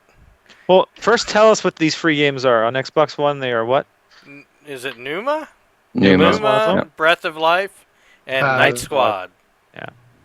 So And then on 360, it's Dirt 3, which is actually a good game, and Dungeon Siege 3, which is okay. That's a good game, isn't it?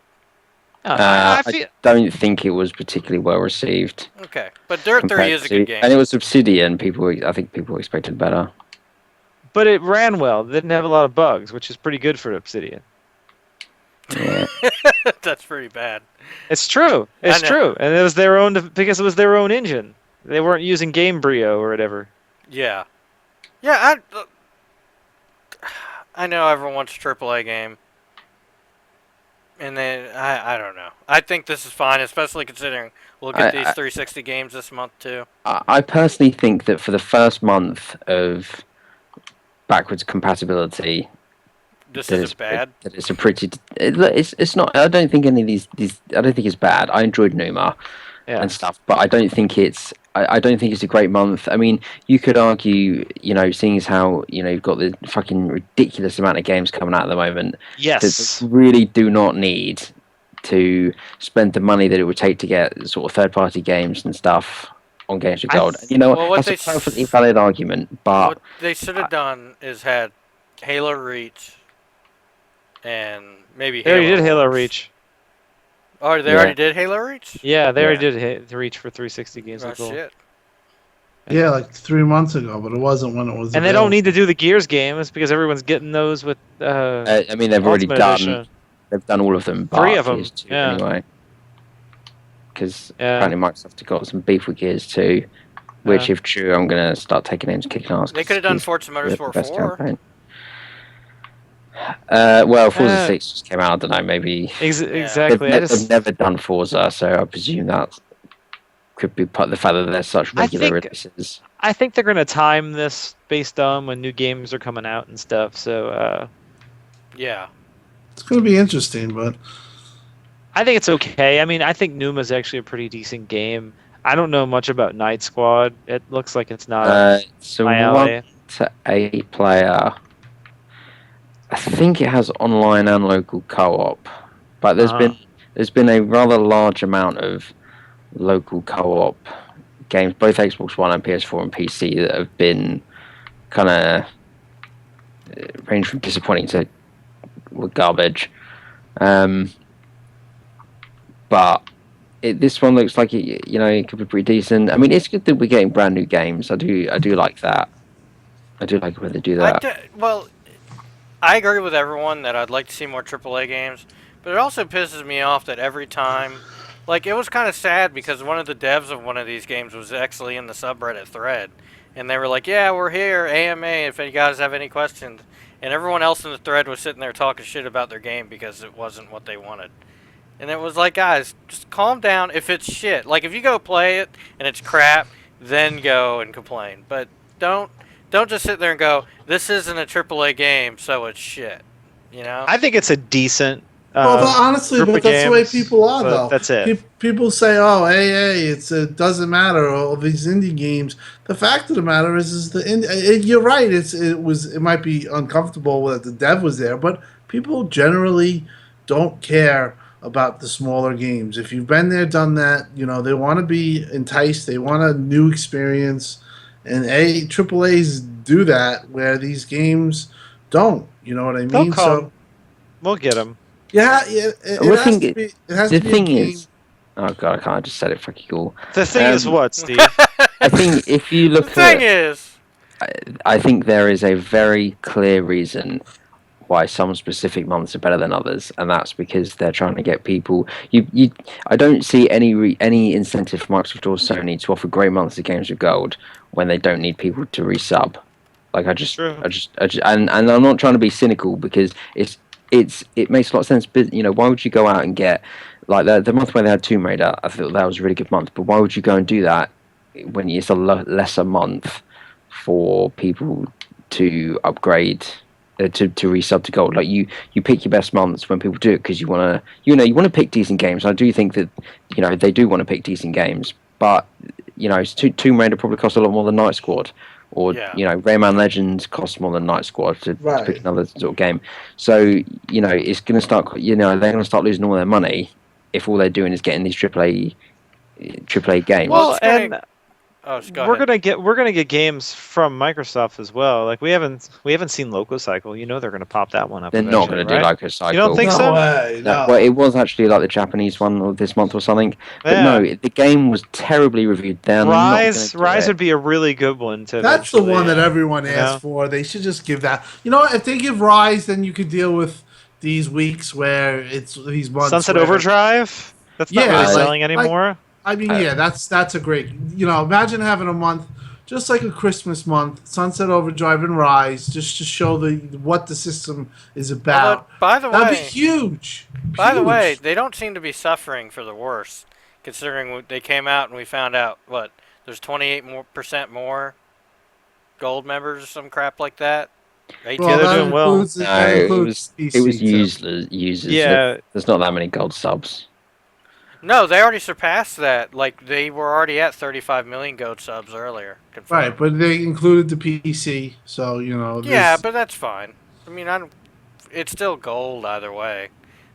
They're still using the servers. There's going to be cross-platform, so it's still adding to the population. Maybe they didn't. I don't know. I mean, they're doing well. I know for a fact Microsoft's.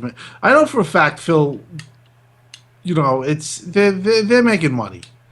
They're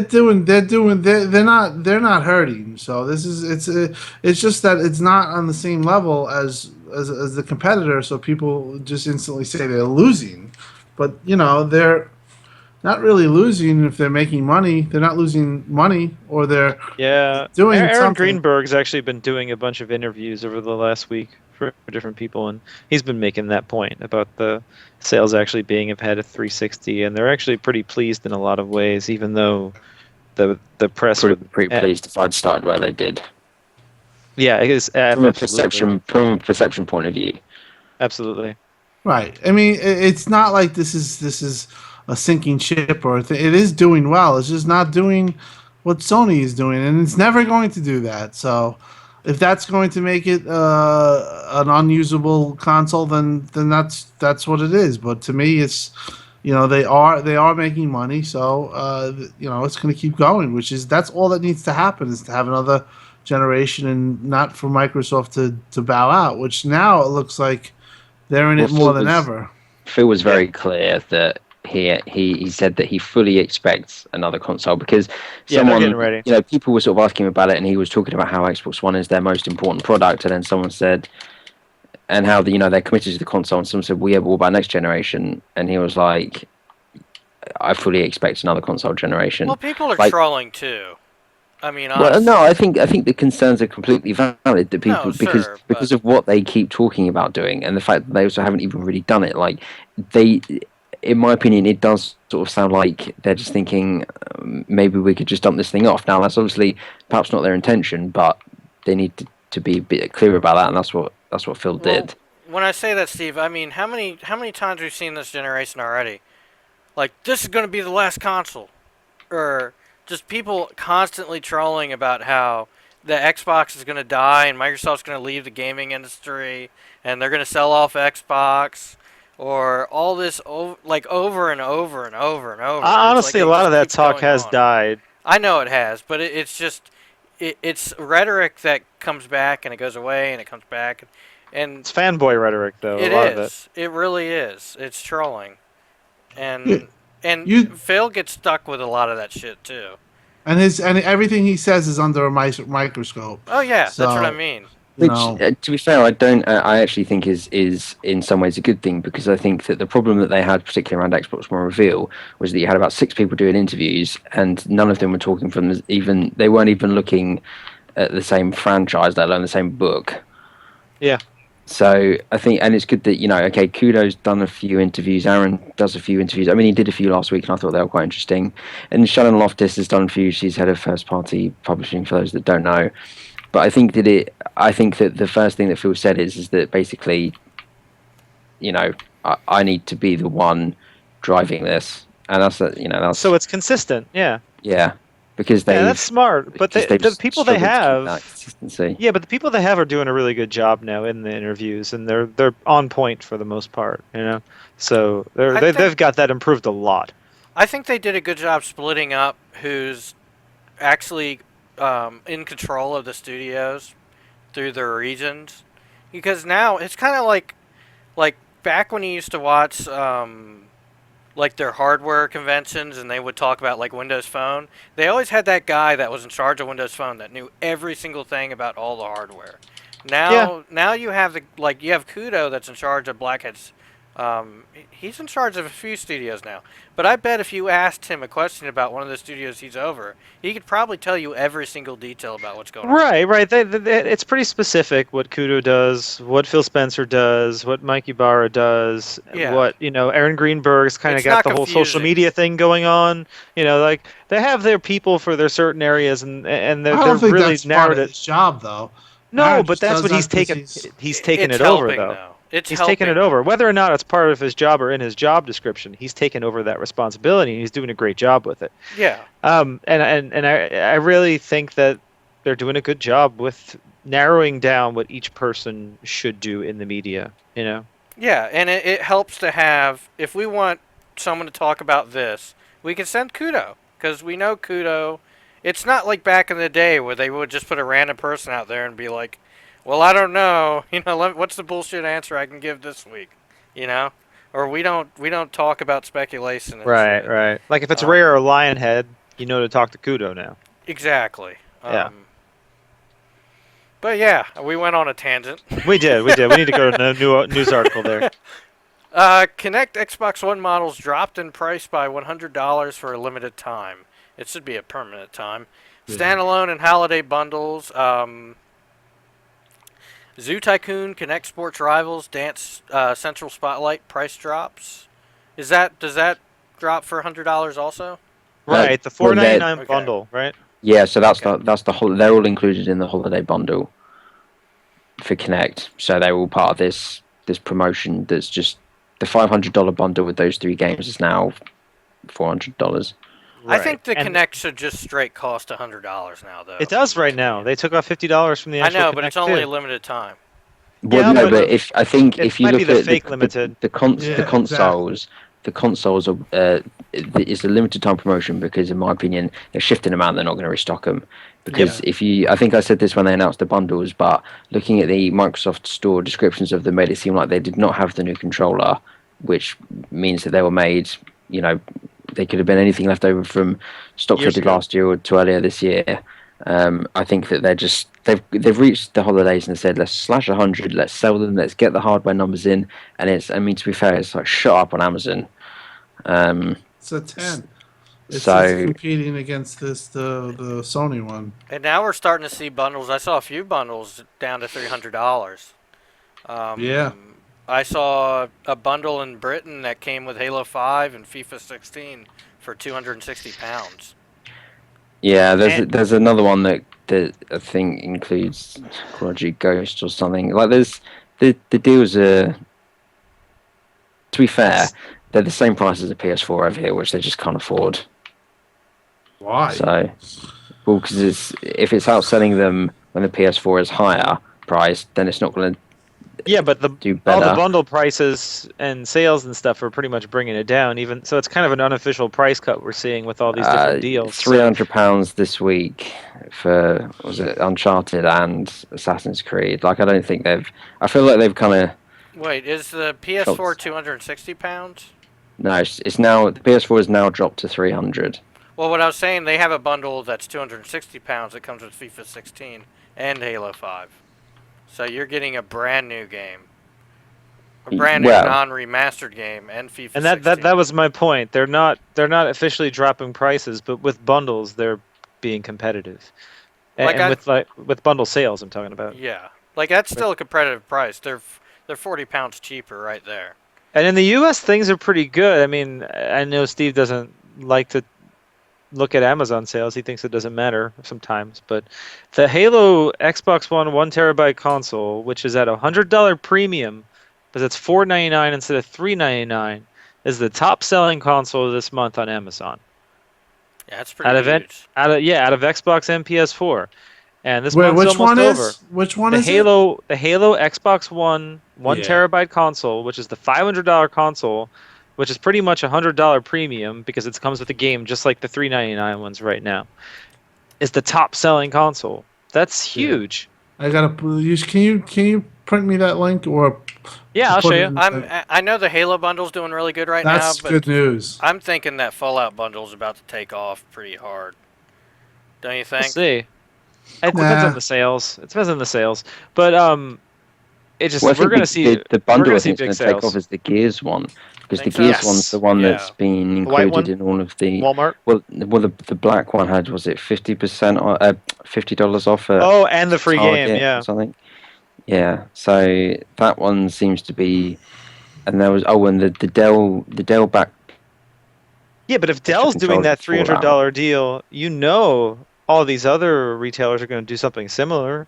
Walmart's going to have something. Target's going to have Yeah. something. Best And I Buy's going to could have tell something. you, Dell is going to sell a lot of consoles because Dell is like you when you They buy stuff stock from it. Dell, you have for one, they stock it up, and two, you get a credit line with Dell.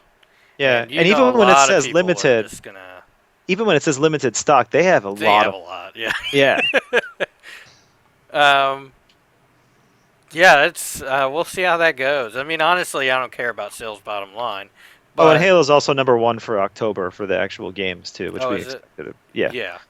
I don't know if it'll be #1 when you combine multiple Oh, you know what? This is a question. I know this is a multi-plats. little Yeah, Uh, off. Who here went Probably to not. midnight launch? Did anyone go to I midnight did. launch for Halo? No one goes to midnight launch because the hardcore people are going to get it digital so they can unlock it Exactly. at launch. There was only 9 people at my game. There were more people at the GameStop I went to buy Xbox Ones than at Halo 5 launch. This is Halo. Who wants to be at the store when it's time to Exactly. play? Which makes me wonder, all this MPD numbers that don't take into account digital at all. They How do much now. they They don't estimate it. they estimate it.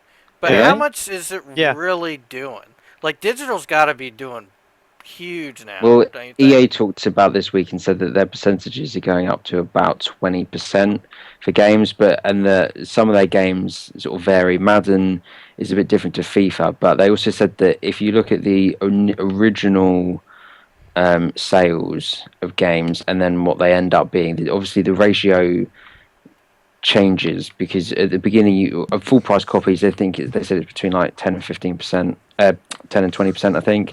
But then if you look, what happens is that people sell their disc copies and then like 2 years or a year later buy digital. Yeah. So And that's with EA games. I think first party probably selling a much higher percentage digital.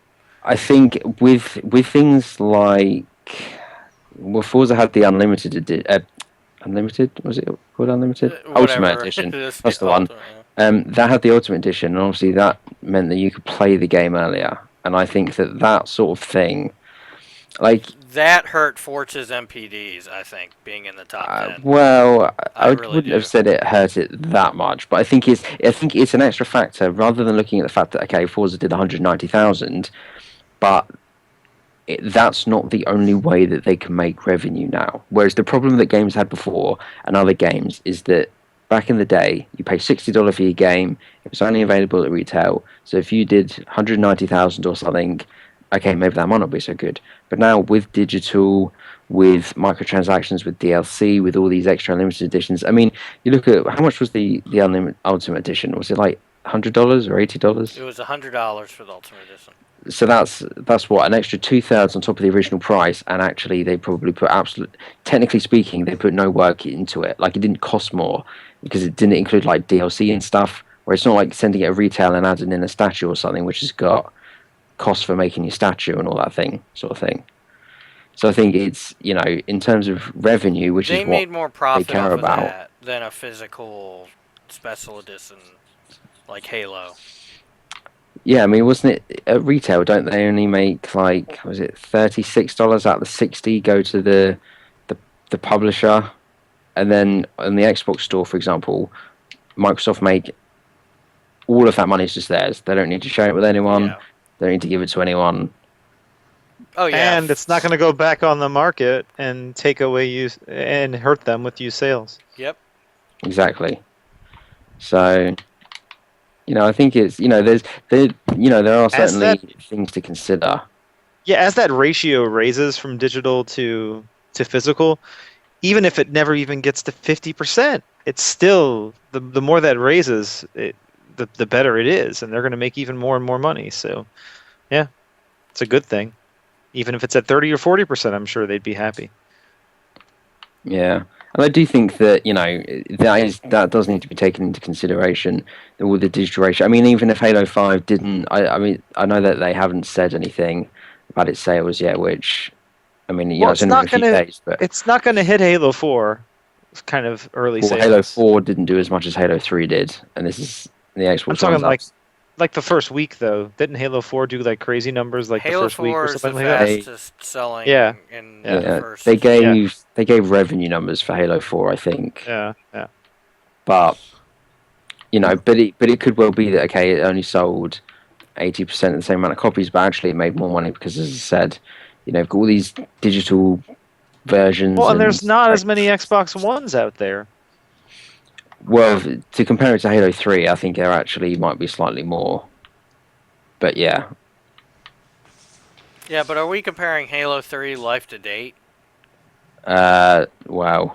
No, because obviously it didn't do 9 million. Well, you're not going to compare, was it the 10 million or 9 million that Halo 3 did against 3 days worth of Halo 5, but I think this game's gonna have legs though, because we know Halo 6 isn't gonna come out probably for another 3 years. Well, they did a And- smart thing by having The free big multiplayer team maps, battles coming out. You got the free multiplayer maps, and the big team battles aren't going to count against those maps because big team battle maps are Forge maps, which I know Right. there's a huge controversy of that. But the Forge maps they're making look like real maps. They don't look like shit. And then you got Forge coming out in December, and that's probably going to add a lot. I'm sure they have more rec packs coming. They have the championship coming. They got They got this shit planned out to the end. We're of the gonna year. see new game modes and stuff too that we're not expecting. Like they're gonna push this thing for a while. But yeah, EA news. Ready for some EA news? Sure. Mirror's Edge Catalyst delayed until May 24th. It would have died where it was releasing anyway. I'm just fucking with you, Steve. You wrote delayed twice. It Yeah. really got delayed.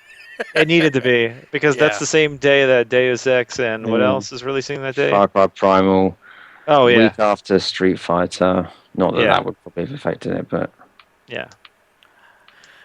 EA Access user base doubled over the last 2 quarters. That is not a surprise. And it's gonna keep getting bigger. Yeah, we sold our third Xbox One to our brother, and we are like, here's EA Access. You get Madden. He's a sports guy, so it's like you get Madden, NHL, just everything. Plus Get everything. Titanfall, plus Dragon Age Inquisition, plus Battlefield 4, plus Battlefield Hardline, plus Plants all these vs. trials. Zombies. It's just way too good of a deal. Like Yeah. it's just way too good of a deal. What's the next game we're getting after Battlefield Hardline? Battlefield I don't Hardline? know. Probably. You're probably gonna have a little Hardline's bit of a already delay. out.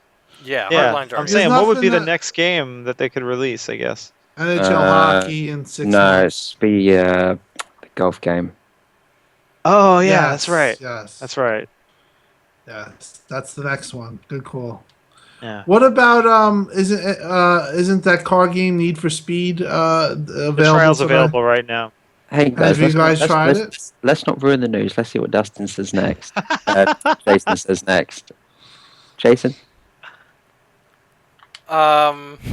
Oh, you want me to go to the next? Because I want to say more things. Before I go to the next thing, I'm sorry I spoiled your moment. But EA Access, we know, has been doing good. Like, really good. The fact that it doubled is insane. I mean, you just think of that. It's been doing extremely good since it came out. But it fucking doubled. That's And they have huge. barely marketed it so far. Yeah, that is absolutely insane. Okay. The number one publisher on Xbox One and PS4 in the West is EA. Not a I think they surprise. deserve it. I think they've done a good job recently. Yeah. No, they've done a great job recently. I'm not a big fan of what they've, as far as like the dice games not running at the higher resolutions, but that's Yeah. about it. There's some things I don't think they're doing very well, but I think EA Access just pushes them up for me. Like they are definitely not the worst publishers right now. No, they've done a lot of good things to help their reputation. The problem with EA though is that they did that last generation and fuck you. And then it fell off. Yeah. They Hey, did that Eric, last generation, and then went through exactly the same period where I think basically they went through this nice period, and then it didn't really make them much money. Yeah, So, but their like, nice period was because of the EA partners, and they're not doing that really anymore. Now it's all internal, so that probably won't fall off in the well, no, same but way. I think a lot of people liked what they did for things like I remember the Battlefield Bad Company like box art, and they did things like Mirror's Edge, which were kind of risky. And it was like they did go through even internally they went through this period, and then afterwards they were like, "Oh, this didn't make us much money, so now we'll just be dicks." And then they started making like shitloads of Yeah, money. I guess it depends on how long Peter Moore's there, because I think he's probably changing a lot with what he's wants to do. Yeah, If Peter Moore leaves, we might see evil EA again. That's what but I'm he's not the thinking. CEO though, is he? No, but he's got a lot of. He must have a lot of power there because things have gotten much better since he's been there. He's a good leader. That's what happens. Yeah. He's good. He's one of the best. That good I feel like old- I feel like he's a voice of reason. Like I feel like if evil EA wants to do something really stupid, Peter Moore's probably there to say, "Guys, that's really stupid." Yeah. Probably. That good old EA And- saying, "Get the and fuck now I out." Now I think that they're at the point where they really respect him, so Yeah, they really listen to him. and he's moving up in the company, so He'll probably Makes end up sense. becoming CEO. Nah, if he was going to become CEO, the guy who did it he is much younger than him. If he'd have wanted it, he would have had it already, Yeah. or he would have left because he didn't get it, which is how these things go. Like he obviously, in my opinion, he's happy where he is right now. he obviously doesn't want it. He's in a safer place because he's not going to get scapegoated. Yeah. Yeah, But he really is the face of EA right now. Yes. I think so. Yeah. To be fair, Andrew Wilson always comes off as like a cheap suit. Like a villain. Yeah, Need for Speed Trial now on EA Access. I I'm have not tried downloading it yet. right now. I'm going to Yeah, try it I out. should have after read the this podcast. pre-job notes, the pre-thing, but I was one off on the bullet point list, but yeah. I'll have to try it, but I've heard bad things. Me too.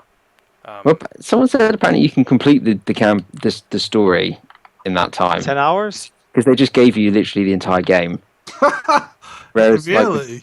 with Hardline, I don't know for sure because I haven't played it, but whereas with Hardline they sort of cut you off at you could only After play 2 like missions, yeah. yeah. Whereas allegedly this doesn't do Well, that. I think they're with Need for Speed, they're pushing more for people that want to play multiplayer. Yeah. So Yeah. Because I know that there's been a lot of backlash about the fact that you have to be online for it, and I've seen some journalists say, well, they make you be online, but I've played this for so many hours for my review, and I can't think of a single reason why I need to be online. well, they sure as hell don't have a problem with Destiny, but Maybe it was I guess that it's a gas. different argument. Well, no, but I think gas that's selling. But Destiny is a multiplayer game, whereas the point is that this appears I to know, not but be much of a doesn't multiplayer game. does it really matter if it doesn't affect you though? Well, what do you think? This game sounds like a disaster. I think it's a disaster because I think the physics and the driving probably has way more to do with it being a disaster than it being only online. Plus, it seems car games have really taken, Dude, I have been disappointed left by turn. every single car game this generation other than Forza. I know I've said it before, but like Need for Speed Rivals is garbage. Even though for some fucking reason Jeff Gerstmann loves that game. I don't didn't know like it either. I don't. I have. I no didn't think it fucking was clue. great. The crew is awful. Project Cars is a piece of crap mess because it's full of bugs. It's still broken. Still has audio glitches. What was the other car game that came out this generation so far? Like, they've all been garbage. Like, I hate to say it, but because I bought all of them. I spent the money. And I want them to be good. And now they're doing an update for the crew, which hopefully fixes it.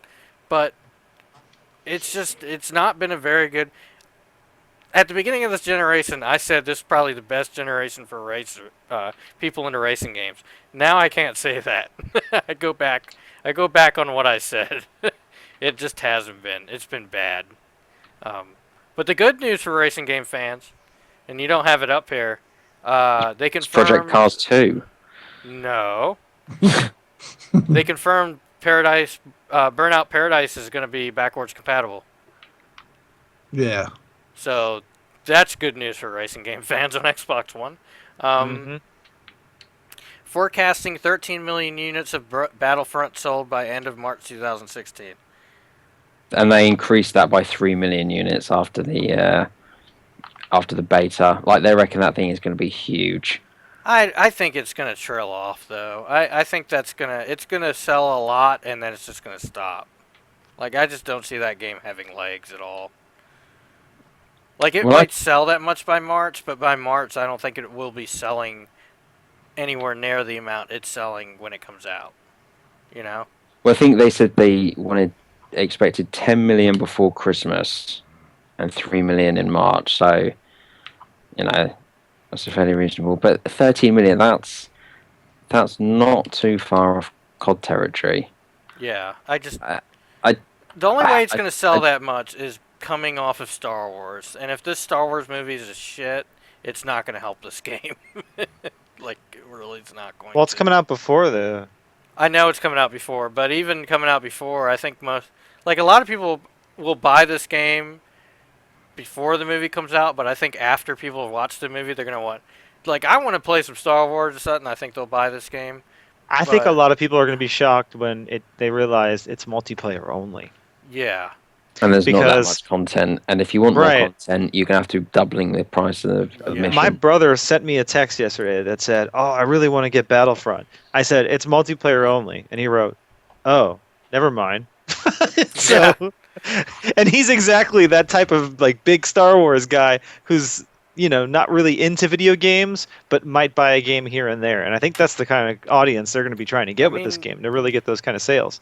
what you're getting? Do you want to play Battlefield with Star Wars on it and some Battlefront elements to it? I mean, if that sounds great to you, go for it. If it doesn't, that's all you're gonna get. Really? Yeah, I think the Amy Hennig game has a little more potential for sales. It's Yeah. going to Yeah. be if it really is a Han Solo game, like is being Like Uncharted. well, yeah. Ultimately, if it is literally because obviously Harrison Ford did Indiana Jones as well. If they've kind of got that kind of thing for it, that thing's gonna be fucking huge. And Yes. it's not shit, which is obviously important. Team Fortress 2 implied release date before March 2017. No, I did that on purpose. All right, What? I was being an asshole. He put TF2. but Titanfall 2. Titanfall. I did that on purpose just to be a dick. Dude, it's Team Fortress 2, not Titanfall 2. I actually had to sit there looking at it for a minute just to get it. But implied release date before March 2017. That's really early, considering we haven't seen shit. I think it's going to be holiday 2016. yeah, it's gonna. In my opinion, because things Yeah. they have already said that next Battlefield will be this year, but it's going to get delayed. DICE have just done Battlefront. They've just done Mirror's Edge. Right. If they're planning Done it. on Battlefront to sell that much by March, they're not gonna. Yeah. Well, this is March 2017. Is that right? Yeah, well, that's the end of their financial year. Wow, another. That's. Well, didn't they just say 2016 is going to be a huge Titanfall year? Yeah. Well, wouldn't Yes. it come out next year, not 2017? Right. no, That's no, what we're they- saying. We're saying Oh, we think it's you're going to saying come out in holiday yeah. 2016. So all EA is saying is that they Titanfall will release before the end of March 2017, which is the end of their financial year. So obviously it could slot in at any point between April 16 and March 17. But I can't see them unless they really want to give it a 3-year dev cycle, which is possible. But I don't Yeah, see them launching. I don't see them feeling the need to launch Battlefield again. It'll So- be really close to 3 years though, because it came out in early 2014. So Well, yeah, but if they looked at like October or something, I mean that's 18 months. But do yeah. you think they're working on it now? Or Wait, no, 18 months. No, like it came out in March March 2014. to October is 19 months. Sorry, I meant Although 2.5 years. You know what I mean? Yeah. Sorry, I didn't get that. they're getting a pretty damn good deal. Because I'm surprised they're getting the amount of time and budget to build this game, considering. I mean, Titanfall did good. but it didn't do insanely good. It did good. It did good. No, And, they- and no, now you're gonna add in freaking PlayStation 4. It's gonna be a fucking I monster. know, but It's a I big think game. they're planning on they, it being they, huge they on said- PlayStation 4.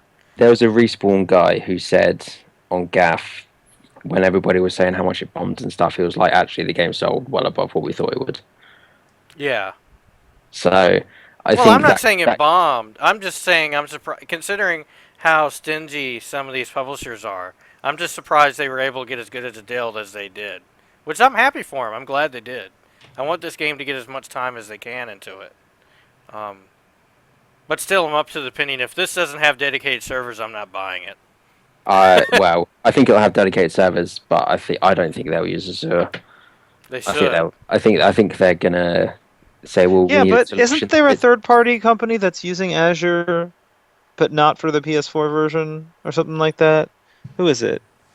Like, isn't Ubisoft doing something like that with for? what- I want to say it's the Tom Clancy the division? Rainbow Six. Is Rainbow Six You're right. using Azure? There was some third-party game that's using Azure, but even though it's coming out on the PS4 as well. I'm trying to remember what it is though. Yeah, because I mean, it doesn't. The Azure will work. They don't. They're not exclusive. They don't care. Like if Sony came out tomorrow and wanted to use Azure servers, they could. It's not. I something don't they personally would see stop. Sony wanting to. Well, they don't have a choice in this case. Well, I'm just hold on a saying sec. that Microsoft wouldn't stop it.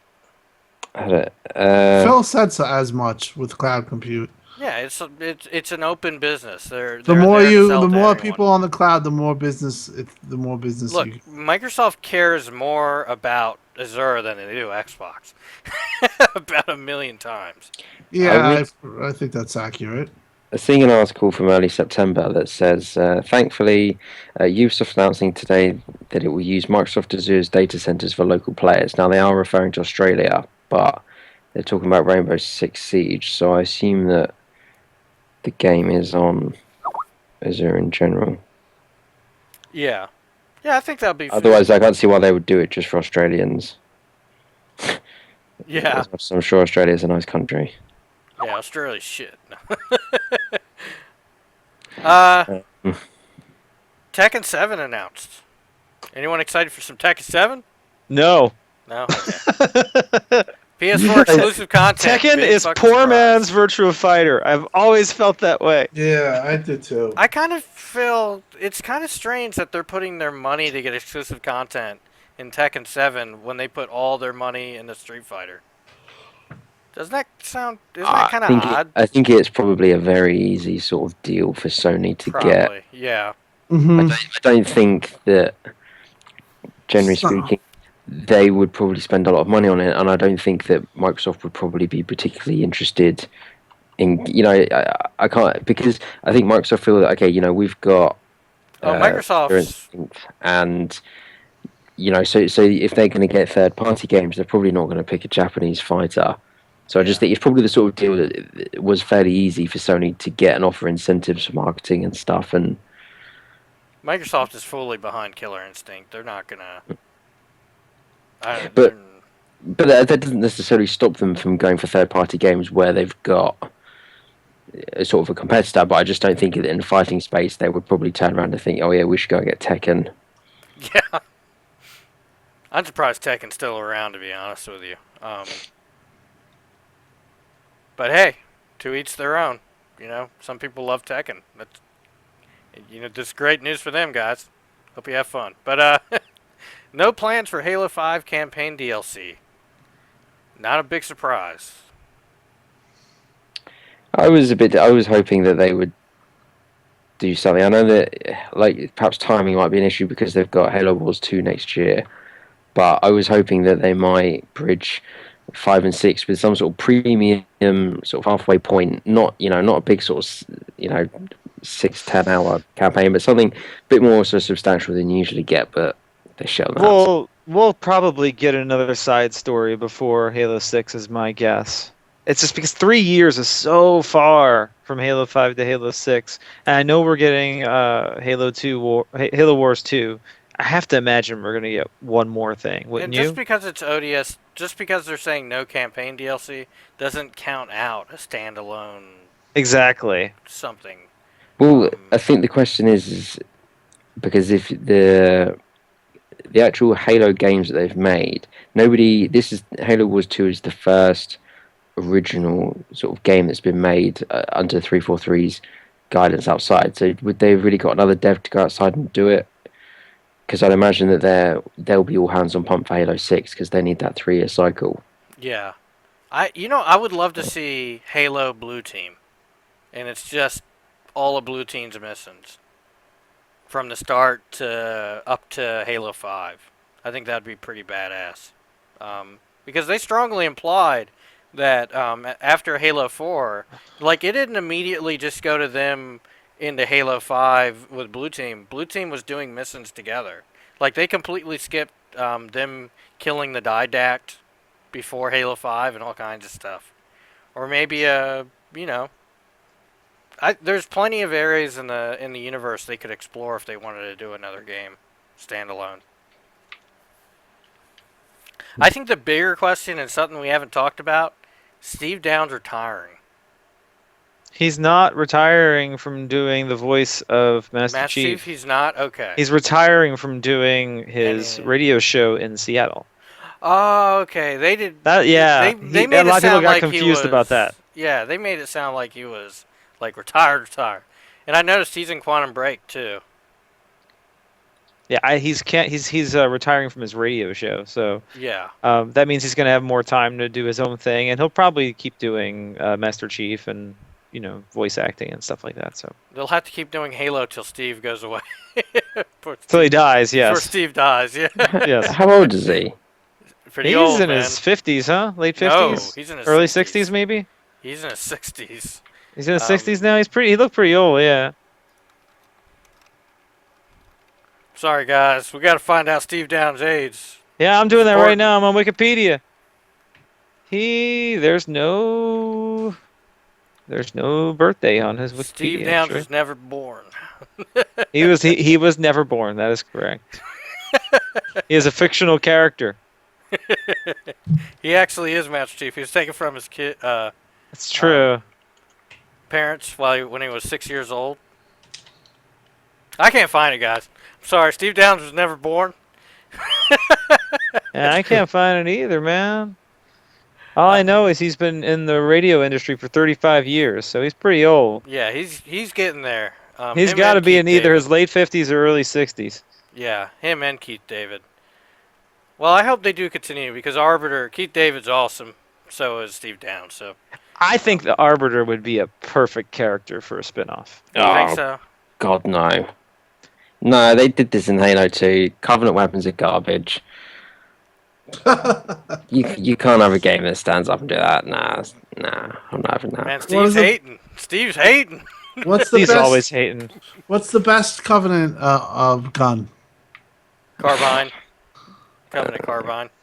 Yeah, I mean, What's the gun that shoots like the little Spiker, the Needler. No, well that one's awesome. storm I'm rifle. No, the one that shoots the little grenades, the sticky grenades. Plasma Caster. Yeah, that thing's badass, Yeah. man. Plasma caster's great, and then the needler's awesome. And then they did a good. The carbine's great. That's a great Carbine's weapon. awesome, dude. Yeah, Love and the then carbine. the new machine gun that took the place of the plasma rifle. Well, if they're gonna do, if they did I wouldn't want it to be just a Covenant game. It would have to have Marines and. Well, Spartans yeah, in it. yeah. He would be fighting with maybe some Spartans or something. Yeah. Yeah. I don't know. I still think they should do a standalone Blue Team game, but That would be Yeah, good that sounds too. much more exciting. Maybe they can just do a real Reach game. dude, if they did that, Halo Reach. No, not Halo Reach. The fall of Halo the Fall of Reach. Fall of Reach. Oh my god. Dude, people would blow up. Be like, are they really hating? It would be a fantastic. That book would make a fantastic game. I mean, It if you're really going to would. do a first-person shooter, though, it would make more sense to maybe do a game featuring some of Fireteam Osiris. You know. yeah. Yeah. Yeah. 18 plus DLC maps planned for post-launch, along with we already knew this, but yeah, it's still a good thing to be reminded of. There's still a lot of DLC maps. A lot of shit along. coming. Yeah. New Xbox One experience and backwards compatibility releasing 12th of November. That's scary. It's scary. The scary. Well, the only thing I could say, and I tell it to everyone, is that before Windows 10 came out, it was in the same kind of condition. And I mean, it was this close to them saying it's coming out like this close away. And it came out, and honestly, they fixed a lot of the stuff, and it was fine. I guarantee at Microsoft, they're probably like builds way ahead of us right now. So I think if they feel confident, especially with Mike Ibarra, I think it'll be fine. Like, have they really done a shitty job lately of releasing features and stuff like that? They haven't. So like, you know. Yeah, I know seen a lot of people talk about how it's going to get delayed into December, and No. you know, and this was back when they've called the date. I don't feel like Phil and everyone is. I mean, obviously I'm not in the meetings, but I don't feel like they've forced them to ship it by then. If it wasn't ready, I genuinely don't think that they would be shipping Well, out. it's not like Phil went up to Mike and it was like, all right, how early think you can get this out? 12th November. All right, I'm gonna go on Halo Live thing, and I'm just gonna announce it. All right, like they're confident if they think it's gonna be that date. Yeah, and they might have some internal builds that are different right now. So. Oh God, yeah, definitely. Like we're beta testing. That's what we're doing. This is not a trial or some crap like that. Yeah, they might be like, well, let's try this build out and see what happens. Let's try this build out. But even they might be ahead in their own way. Yeah. I got pissed at someone with this week who was saying about how this close to it they should be having these sorts of problems, and I said, if you don't like it, go out the beta program so that someone else who's not an idiot can replace Pretty much. because it's a really dumb thing to complain about. Because I said, we may well get a bug 3 days before launch that wipes everyone's hard drives. I said, if you don't like it, then send them the feedback they want or get out. It's ridiculous. And there was these people complaining a couple of weeks ago or something when one of the builds, it wasn't particularly in a good state. But Right. It's not a problem saying, this isn't particularly stable. It is a problem complaining. They said, they need to get their shit together. It's true. Say something to do with shit that perhaps I probably shouldn't repeat on the podcast, but some people need to get a grip. It's a preview. It's not early access of a finished product. Hello. Hello, Dustin. Hey, what's going on, Vern? How are you doing today, Vern? I'm good. Thank you for asking. I was really missing that. No one asked me all day. Yeah, well, I need to know. Steve, how are you doing? I'm alright, thanks, Dustin. I'm glad to hear it, Steve. How are you doing? I'm doing much better that I got off that awful game known as Halo. It's just so terrible. It's garbage. Yeah, it's garbage. Steve, I had to say, I just got off work. You're wrong. Whatever you taught about, whatever it was. Oh, okay. Well, so you believe in people telling Microsoft they need to get their shit together with the NXE, and they're right to criticize them for the fact that the beta's not. You see, you're wrong there. It's NXOE. That's correct. Like the NXE was your 360. It had nothing to do with the Xbox One. I put the O in the thing because I was being generous, but it's garbage. Garbage. I'm not having it. Go away, Dustin. Have you tried the latest one? The update that came out today? It seemed to run a little bit better. I haven't had any problems with it. But because I'm not on the show this week, except for this small segment, the Elite controller is fucking awesome. I love Halo, and Steve is wrong. I think I've covered all my bases. To the point, yes. Yeah. All right, I'll let y'all go. I'll let Jason host the show and everything. And I'm not. All right. I feel bad if I yeah, call we in. We need to get through this. We're going pretty long now. You ruined our Audacity, by the way. Huh? No, we didn't. He's on Jason's right now. Yeah, I'm on Jason's. I'm even in his Oh, window. that's fine. Oh, okay. Yeah. I would explain I'm why not Jason's ruining not every. talking. Once again, you're wrong. You're wrong, Yeah, Steve. Fuck you, Van. Who the fuck is Master Chief? Or is that just a blank spot? Oh, Eric would come in. Oh, okay. All right. Well, Eric would be very happy that it's Master Chief and not Locke. Team Chief. Team Chief. Team Chief, guys. And now we got a title for the show. Hashtag Master Chief. Bye, Dustin. I'm back. All right. Next news article. We gotta go. Mirror's Edge and Streets of Rage pages found on the Xbox One store. Burnout Paradise confirmed by Criterion. Halo Reach found on a mock-up on Xbox.com. I don't think the Mirror's Edge Streets of Rage stuff was kind of surprising, but Mirror's Edge, I think we had an idea of, because there was someone on GAF who found a bunch of those pages, and that was one of them. Yeah, well, there was that image that was going around that everyone thought was confirmed, and Mike Ibarra dismissed as incorrect. But I was just helping build the list, as it were. Cobalt delayed. Mojang and XI Games 2D platform shooter delayed to fix bugs. Now launching in February 2016. That's a better date to launch on. That needs to be a game that launches on Games with Gold. I'll tell you what, I reckon the Mojang name is going to sell it. I don't. I think people will get it because they made a bit of a fuss about it at Gamescom. I think it'll be alright. Well, there's all these kids or all these people that own Minecraft, and they see an update on the Mojang website, which is exactly where they put all their Minecraft stuff, and see, oh, they've got another game coming out. If they've got an Xbox or a PC, I think you'll be surprised how that game does. I mean, it's not going to sell. I hope so. But it does look quite cool. Yeah, it's not for me, but it might be fun for Steve. You like those games? Yeah, thanks, man. That's your taste. That's cool, man. It's not mine. I mean, you're wrong, but it's cool. No, I don't. I'm not going to say he's wrong about this. Okay. This is an opinion. I'll see you guys next week.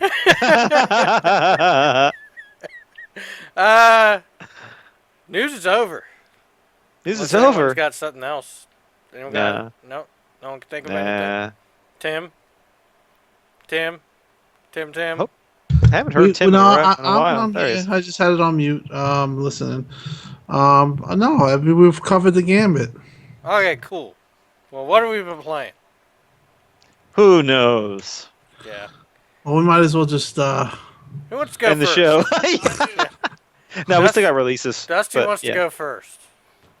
Unless we're going to do releases really quick.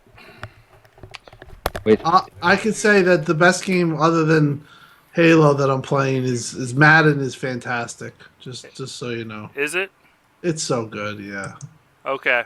Well, I want to go what I've been playing. I played Minecraft Story Mode, and if you don't like it, then fuck you. That's about it. I can't say more or it'll spoil the game. I still got to play episode 2. Did you play episode 2? Yeah, I liked it. It was good. Is it better than the first one? I thought the first one was just kind of average.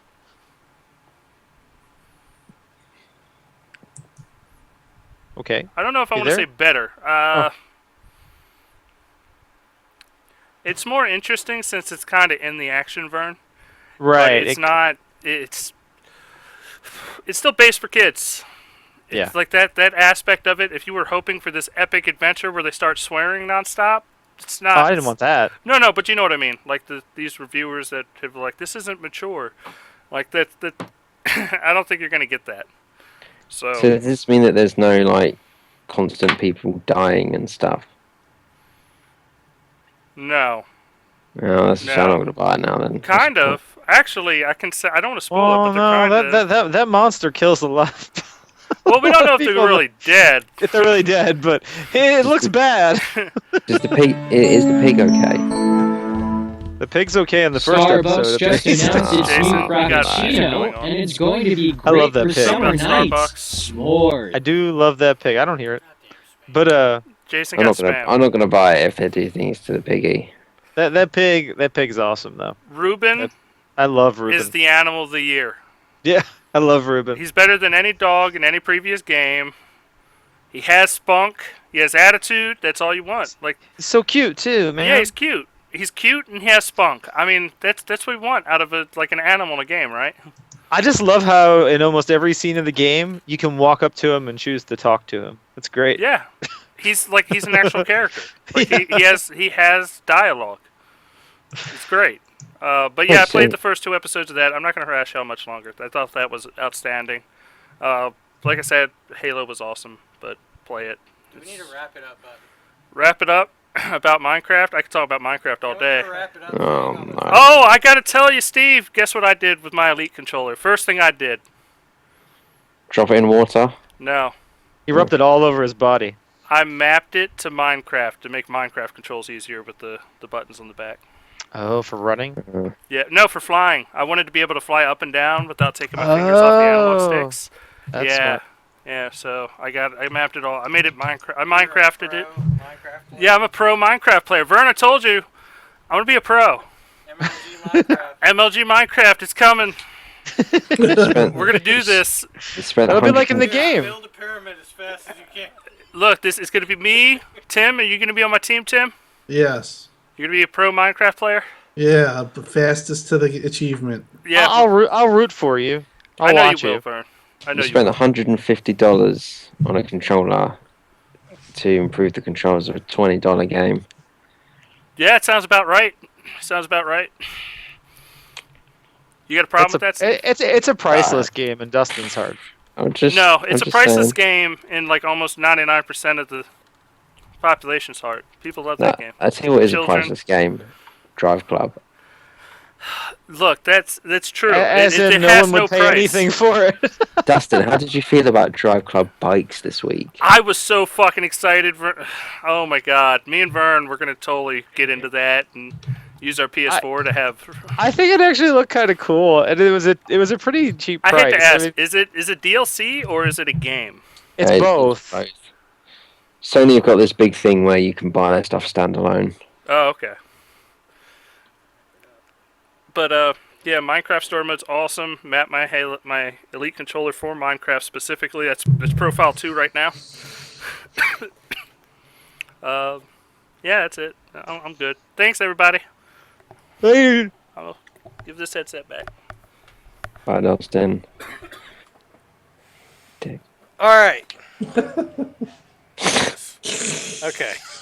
We can't talk about Halo because we already talked about Halo, and we can't talk about story of Halo because we're not going to We'll spoil it. spoil it. So, Spoiler episode coming. I've been playing nothing. Yeah, I really can't say anything because I've just All been right. playing Halo. Oh, wait, I got one other thing to say. Oh, God Well, damn I it. got one other thing to say. you're I know. killing Hey this guys, podcast, I hate to Dustin. say, I got You're one killing other it. thing. Me and Steve Rules plays Forced. no. That game is the biggest piece of shit that I've played all year. Just throwing it out there. Forced is fucking awful. And I paid money for that game, so I can say it. No endorsements. I haven't seen Steve's Rules. SteveRules.com. I haven't seen his review yet. Yeah, do you want to know why, Dustin? Why? Because I can't defeat the boss. I need you to help me. Look, I'm totally fucking game. Me and Prophecy will come back in, and we'll do it. I managed to. I was playing it earlier, and I managed to beat one level by myself. You know, the one with the beams that were going around either side that were just the insta kill. And then I got onto the boss. I just couldn't fucking do it. This game is the biggest piece of trash to ever pick up. You It's told me to awful. buy that instead of Assassin's Creed. Thank God I didn't listen to your ass. Well, no, no. to be Wait, we're fair, talking about Force, Jason. Wait. my explanation for that was pretty clear. So, Forced is, don't buy it. Don't. Unless you want a game that's going to be very frustrating and you and your friends are going to laugh through it the whole time. That's all I'm saying. It's there. Talk about Friday the 13th. It's a scary day. It's a game, supposedly. Why are we talking about Friday the 13th? Oh, no, that's what it says in chat. Talk about Oh. Friday the 13th. Oh. I want to play it. I want to try it. Oh. Yeah, But I just, whatever. I walked over to my Xbox. I saw Forced on the last things I played. I had to bring it up. It was so awful. But Steve, anytime. You want to play some Forced? I'll be there for you, buddy. Okay, good. I'm there. Thank you, I because I'm appreciate gonna that. die laughing again as how awful that game is. I think the problem is, for fuck's sake. It's even worse now because now it's like you realize you're saying it, Steve, and you're It's like, just, "Fuck!" I think it would be perfectly fine if it didn't scale up the amount of enemies that you have. Like I was generally thinking to myself when I was playing it solo, you know what, stick in a couple of people with me and we'll breeze through this. But it's not the same. They just throw more and more enemies at you, and the game, like, if the frame rate's fine, the mechanics just cannot handle the fact that you're just getting wrecked by all these enemies. It's And the puzzles aren't that good. that puzzle where we had to zigzag out of that thing was just Yeah, it was literally just the it most was fucking bad. ridiculous thing I've ever seen. Yeah. All right. I promise this will be the last time I interrupt. Please write us at letters@xboxuncut.com, just in case none of these retards remember to say it. Hey, I did it. Oh, okay. I did it. Pretty justified, isn't it? Yeah. I'm justified for saying that. All right. I'm just saying. All right. Here you go. Hi, Dustin. Okay, so Jason didn't play anything Not that it wasn't the game that we cannot talk about. because all we did was talk about it. Yes. Did you ever talk about GTA in the podcast? What'd you think of GT Sport? He's killing our podcast. You gotta get him out of there. Dusty, close the door. Get the fuck out. What'd you guys think of I know this just came into my wheelhouse since we're not going to really do what's playing because everyone played Halo. Well, no, I played something. Okay. Well, I just wanted to ask you guys, what did you think of the PGA, the Paris game show? Well, can we talk about it after? Talk about that at the end. Yes. Talk Yeah. about it at the end. Okay. Steve, what have you been playing? Just trying to work out. Pretty much Halo. I played 4. Oh, I've been playing more Planet Base. That game I mentioned last week. I won't bore you with the details because someone will make a snoring noise and it'll upset me. But that's pretty much what I've been playing. I'm trying to get all the Steam achievements. So I got a surprise comeback. I played one game. I didn't mention. I played 10 frames per second, the horror game. It's called Layers of Fear. Runs at about 10 frames per second. I heard it's good. It runs. too. It looks absolutely amazing. It's a very good looking game. It's just And very it's early scary. access. Yeah, it is really scary. Like it does a really good job with the kind of how would you describe it? It's like a first person. I don't even. It's not a. I don't. Can he even die in it? There's no instructions in it. Can he even die? I don't think he can actually even die in it. Never died, but it creeps Yeah, you out. it's all about creeping you There's out. like a poltergeist in the room, like picking up. Dustin, behind shut up. Vern said, "Shut up." you. No, you're asking me. Yeah, but you get poltergeists and all this. You go into one room and you'll have a puzzle to get out of it. And the game it goes as far as it can to creep you the fuck out, and it's really good. So yeah, I recommend everyone try that out because it's free to try out at least. I'm looking at it on the Xbox Store page. I mean, I don't really do horror games, but I would try It it out just it's a fun experience just to try. Like honestly. it looks a bit like if they completely remade Resident Evil 1 again, Yeah. and it looks like it could be a bit like that. But Yeah. Except without the dying parts and the Yeah. zombies. well, yeah, but I meant like the sort of way the thing looks, Yeah. the house, whatever it is. Yeah, because you'll go into a room, the door shuts behind you, and you look around and you got to figure out whatever, and then you go back out the door and it's a hallway. And it's completely different. And it'll do that over and over. Like you'll turn around and a wall will change or a door will change, and it does a very great thing of bringing you back to settings you've already been in and changing them around or adding a horror element to them. So, highly recommend it. We already do Tim, right?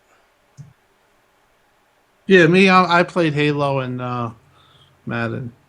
All right. And Vern, I also played, besides Halo, I played the last episode of Borderlands. Oh, did you? Yeah, and Oh. I definitely agree with all the reviews. It's really solid, and that series probably ends at the same kind of high point that The Walking Dead season 1 did. Um, they Really? nailed that game. Yeah, that is a great season of games for Telltale. It's my favorite besides Walking Dead season 1 for sure. I don't really want to say too much about it, but it does a great job at pulling all your decisions from the previous games and tailoring that fifth episode for you, because you can definitely have a very different episode than another person. I mean, they all kind of funnel back to the same end of the story, but the full experience of that episode is very dependent on the previous 4 episodes. And it's incredibly funny. At the same time, you really care a lot about these characters. And it does a great job at building a cool universe for Borderlands. It makes me like that universe a whole lot more after playing this season of games. So absolutely recommend it. 10 out of 10. I've 10 out of Jesus. So that's what, like 5 stars out of 5. That's Tell like you an what, 8 out of 10 for an Xbox Dustin, exclusive. Dustin will be loving this. I've still got episode 4 to play at Borderlands, but I will get onto it at some point. All right. Quick word on the Paris game. So apparently, I thought it was a terrible conference. I mean, it was the worst one Sony put on in the last 2 years.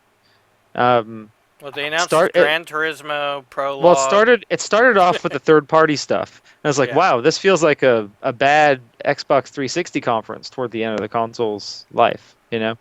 And then it went into Street Fighter, which is pretty relevant. I mean, they got to do that.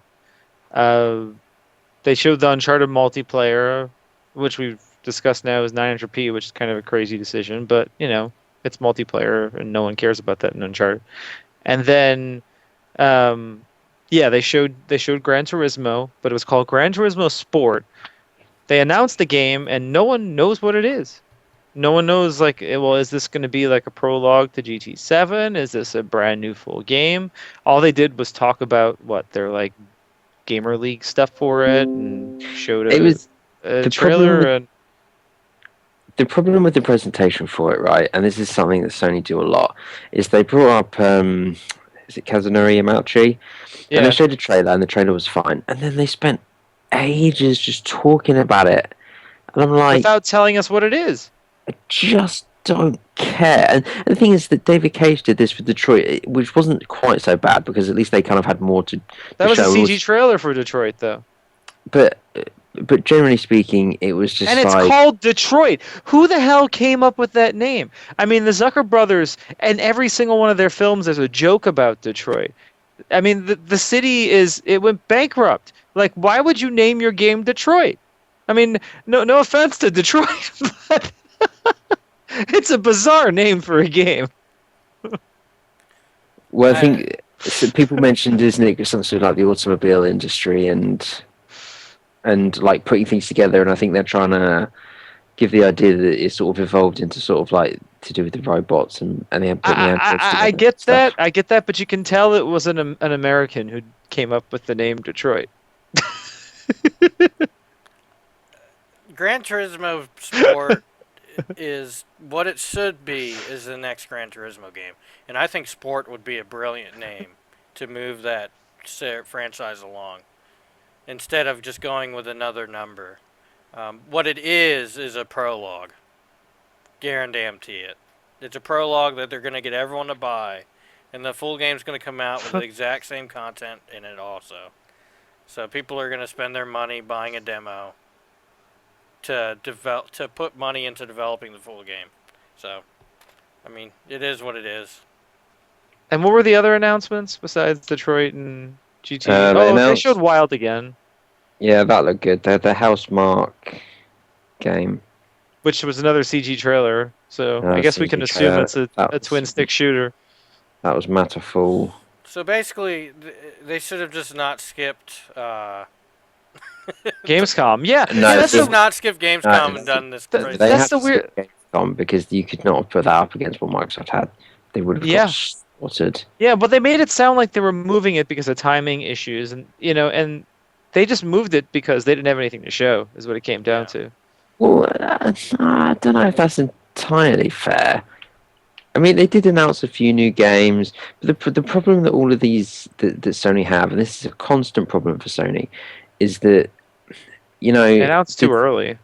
well, no, it's not that. It's the divisions are in competition with themselves. It's not like Microsoft, where, and this is how it's always been, is that what the head office says. That's how things are. Now, you could argue that's the reason why they do so poorly in Europe and other things. But the fact is that there's no competition for games and funding and decisions and all that sort of thing. Whereas Sony clearly do have that sort of thing, and they sort of Europe, they do share announcements, but generally speaking, because they all have their own shows, they all want to show their stuff there.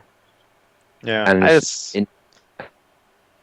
it was a weak show though. And why? Horizon demo, which I thought was perfectly fine actually, but Yeah. I think they could have held on to Gran Turismo Sport as a crown jewel for some other expo where they actually had stuff to talk about. I agree with Vern that they announced stuff way too early. Well, and I felt like they were definitely holding things for the PlayStation experience. Yeah. which, to be fair, if they do, and then you look at the two shows sort of next to each Together. other afterwards, because it could be if Ben show a game and they've got like a new partnership or something to announce. Well, we're going to And see Ben's game, and we're also going to see the new God of War, even if it's a teaser trailer. Whi- So if which you put makes- if you put those two in a Gamescom or in the Paris Games Week, then it would be a better show.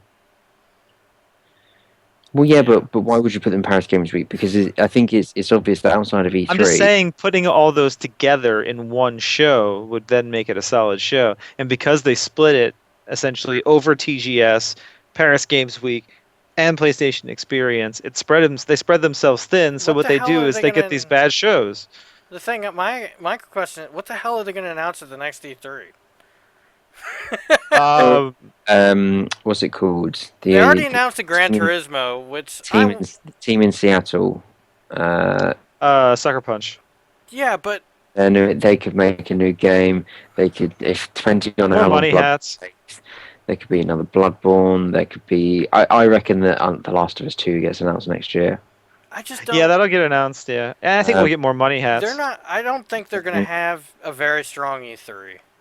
Not for first-party Well, exclusives. Well, I think the thing is that okay, maybe they might not be announcing new stuff, but if they can actually take some of these games and start showing gameplay, that would be, I think, gameplay reveals. I mean, Microsoft based their Gamescom around gameplay reveals. I don't think it's necessarily a problem to do that kind of thing. The thing is, we know nothing about what's coming after 2016 for Microsoft, so they can For do Sony, quite a. dude, for Yeah. Sony, like we've already heard that what's The Last Guardian might already slip into 2017. Final Fantasy VII. I didn't hear that.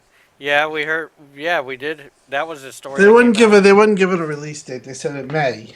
Yeah. There was a story that came out not long after that said that game might actually slip into 2017. It's It's possible. not a Well, I've, confirmation. It's not like all But- Xbox Yeah, games. If Xbox has a week to 2017, they could also push off games. They have an absolute Yeah, but ridiculous what I amount mean of is games. Sony is announcing a lot of games that are way out to the point where they're even setting dates and they're delaying these games. Well, like Shenmue, Final Fantasy, and what else is 2017 that they announced? Well, Maybe GT. I think Gran Turismo and Yeah. Detroit being that certainly makes Detroit, sense. Given yeah. that they definitely, I mean, Matterfall, presumably, because otherwise, I don't. I mean, Wild. They didn't say 2016 for Wild either. And as much as I don't have a problem with a game not looking finished when it's clearly not finished, that game did look perhaps It's very slightly far off. rougher than I would just. It just But means you it's can finished. ride a fucking bear. That's Yeah. a big deal for me. You can ride Yeah. a bear, and the best part was when you go in the water, the bear swims, and you're still riding that damn bear. That was awesome. Yeah, That sold me right away. I thought I did think it looked really good. So I don't have any complaints about, as I said, a game that's. Wait till Ark Survival comes out. You can ride a T-Rex. Yeah, and what Chef Sledge here said, it was VR, VR, VR, I mean, Yeah, a Oh, lot. that- The perception is that it didn't do well. I mean, I know. Well- I do my little things that I go over, and did they announce No Man's Sky for VR? no. No. Oh, but they That did say is- it was coming out in June 2016, Yeah, so which that is you not have to great. assume part of that delay has to do with VR. No, Nah. they bit off more than they can chew, especially think? after the Yep. big thing, and it's just taking them time to get it done. I don't. They will probably announce it for VR, but it will not be. But Gran Turismo is going to be VR, Drive Club is going to be VR, and so was it Riggs? That's the Cambridge game. Yep, Tekken. I mean, Riggs is VR only, so. Well, no, I actually thought that Riggs looked like something that, if it wasn't VR only, could well be something that does quite well for them, but Yeah, it has that Rocket League thing going on. it is VR only. So, I think Yeah. that's going to come to Xbox. what Riggs? No, Rocket League. Rocket League. Yeah, yeah. Well, they already talked about that and said that they weren't held by exclusivity. They just only have a finite amount of resources. Meanwhile, on Xbox, I think we got a good next year. 2016 is awesome. It really is 2016 is awesome. really good. I love that they keep going. We have the greatest lineup this year ever in Xbox. But next year, Year's better. next year is goddamn. Yeah, next year might be better. There's no Halo, but still. I had it was You too. got since Gears. Since they haven't touched too much on 2017, they could announce a lot of shit at I- E3. So Well, Aaron did an interview this week and said that they had more games coming out next year that weren't announced yet as well. Yeah, Yeah. that's But I true. think- well, Forza you got Horizon Forza 3. Horizon 3. Although I will say their wording on Crackdown makes me think that it's not coming out next year. And I He think mentioned Crackdown was Thank coming you. out next year in his interviews. Maybe Today? the multiplayer. Yeah, I remember when you talked no, about he that. he didn't specify multiplayer though. He said Crackdown next year. well, yeah, but that's very on On point. the kind of funny interview at least. To the he fact did. that they've said that you'll play the multiplayer beta or they said the multiplayer starts in summer, but In summary, yeah. I think that the full release of that game, the one that includes the co-op and single player campaign, I think it'll probably be early 17. Yeah. Well, Which I don't have a problem with because they've been pretty they've When got do good we plan- think we're gonna see the next set of announcements for games? Because I mean, we haven't seen gameplay, or not even announcements, but we haven't seen gameplay of Recore. Oh well, I think Recall, if they have anything at the Game Awards, then Recall will be there. Yeah, and they're do we gonna think? find a place. They're They're not gonna- gonna. Well, they're definitely going to have a preview event around early next year for Quantum Break, which I assume is probably where. Do we think they'll have a big presence at the Video Game Awards though, since they don't have the PlayStation experience? You know. What's his name? Jeff Keighley said that he was talking to Phil about that, and they all seemed on board. Yeah. Or they were talking to Phil about that. I think they want to. I think for Microsoft, the problem that they had last year. They didn't have was- anything.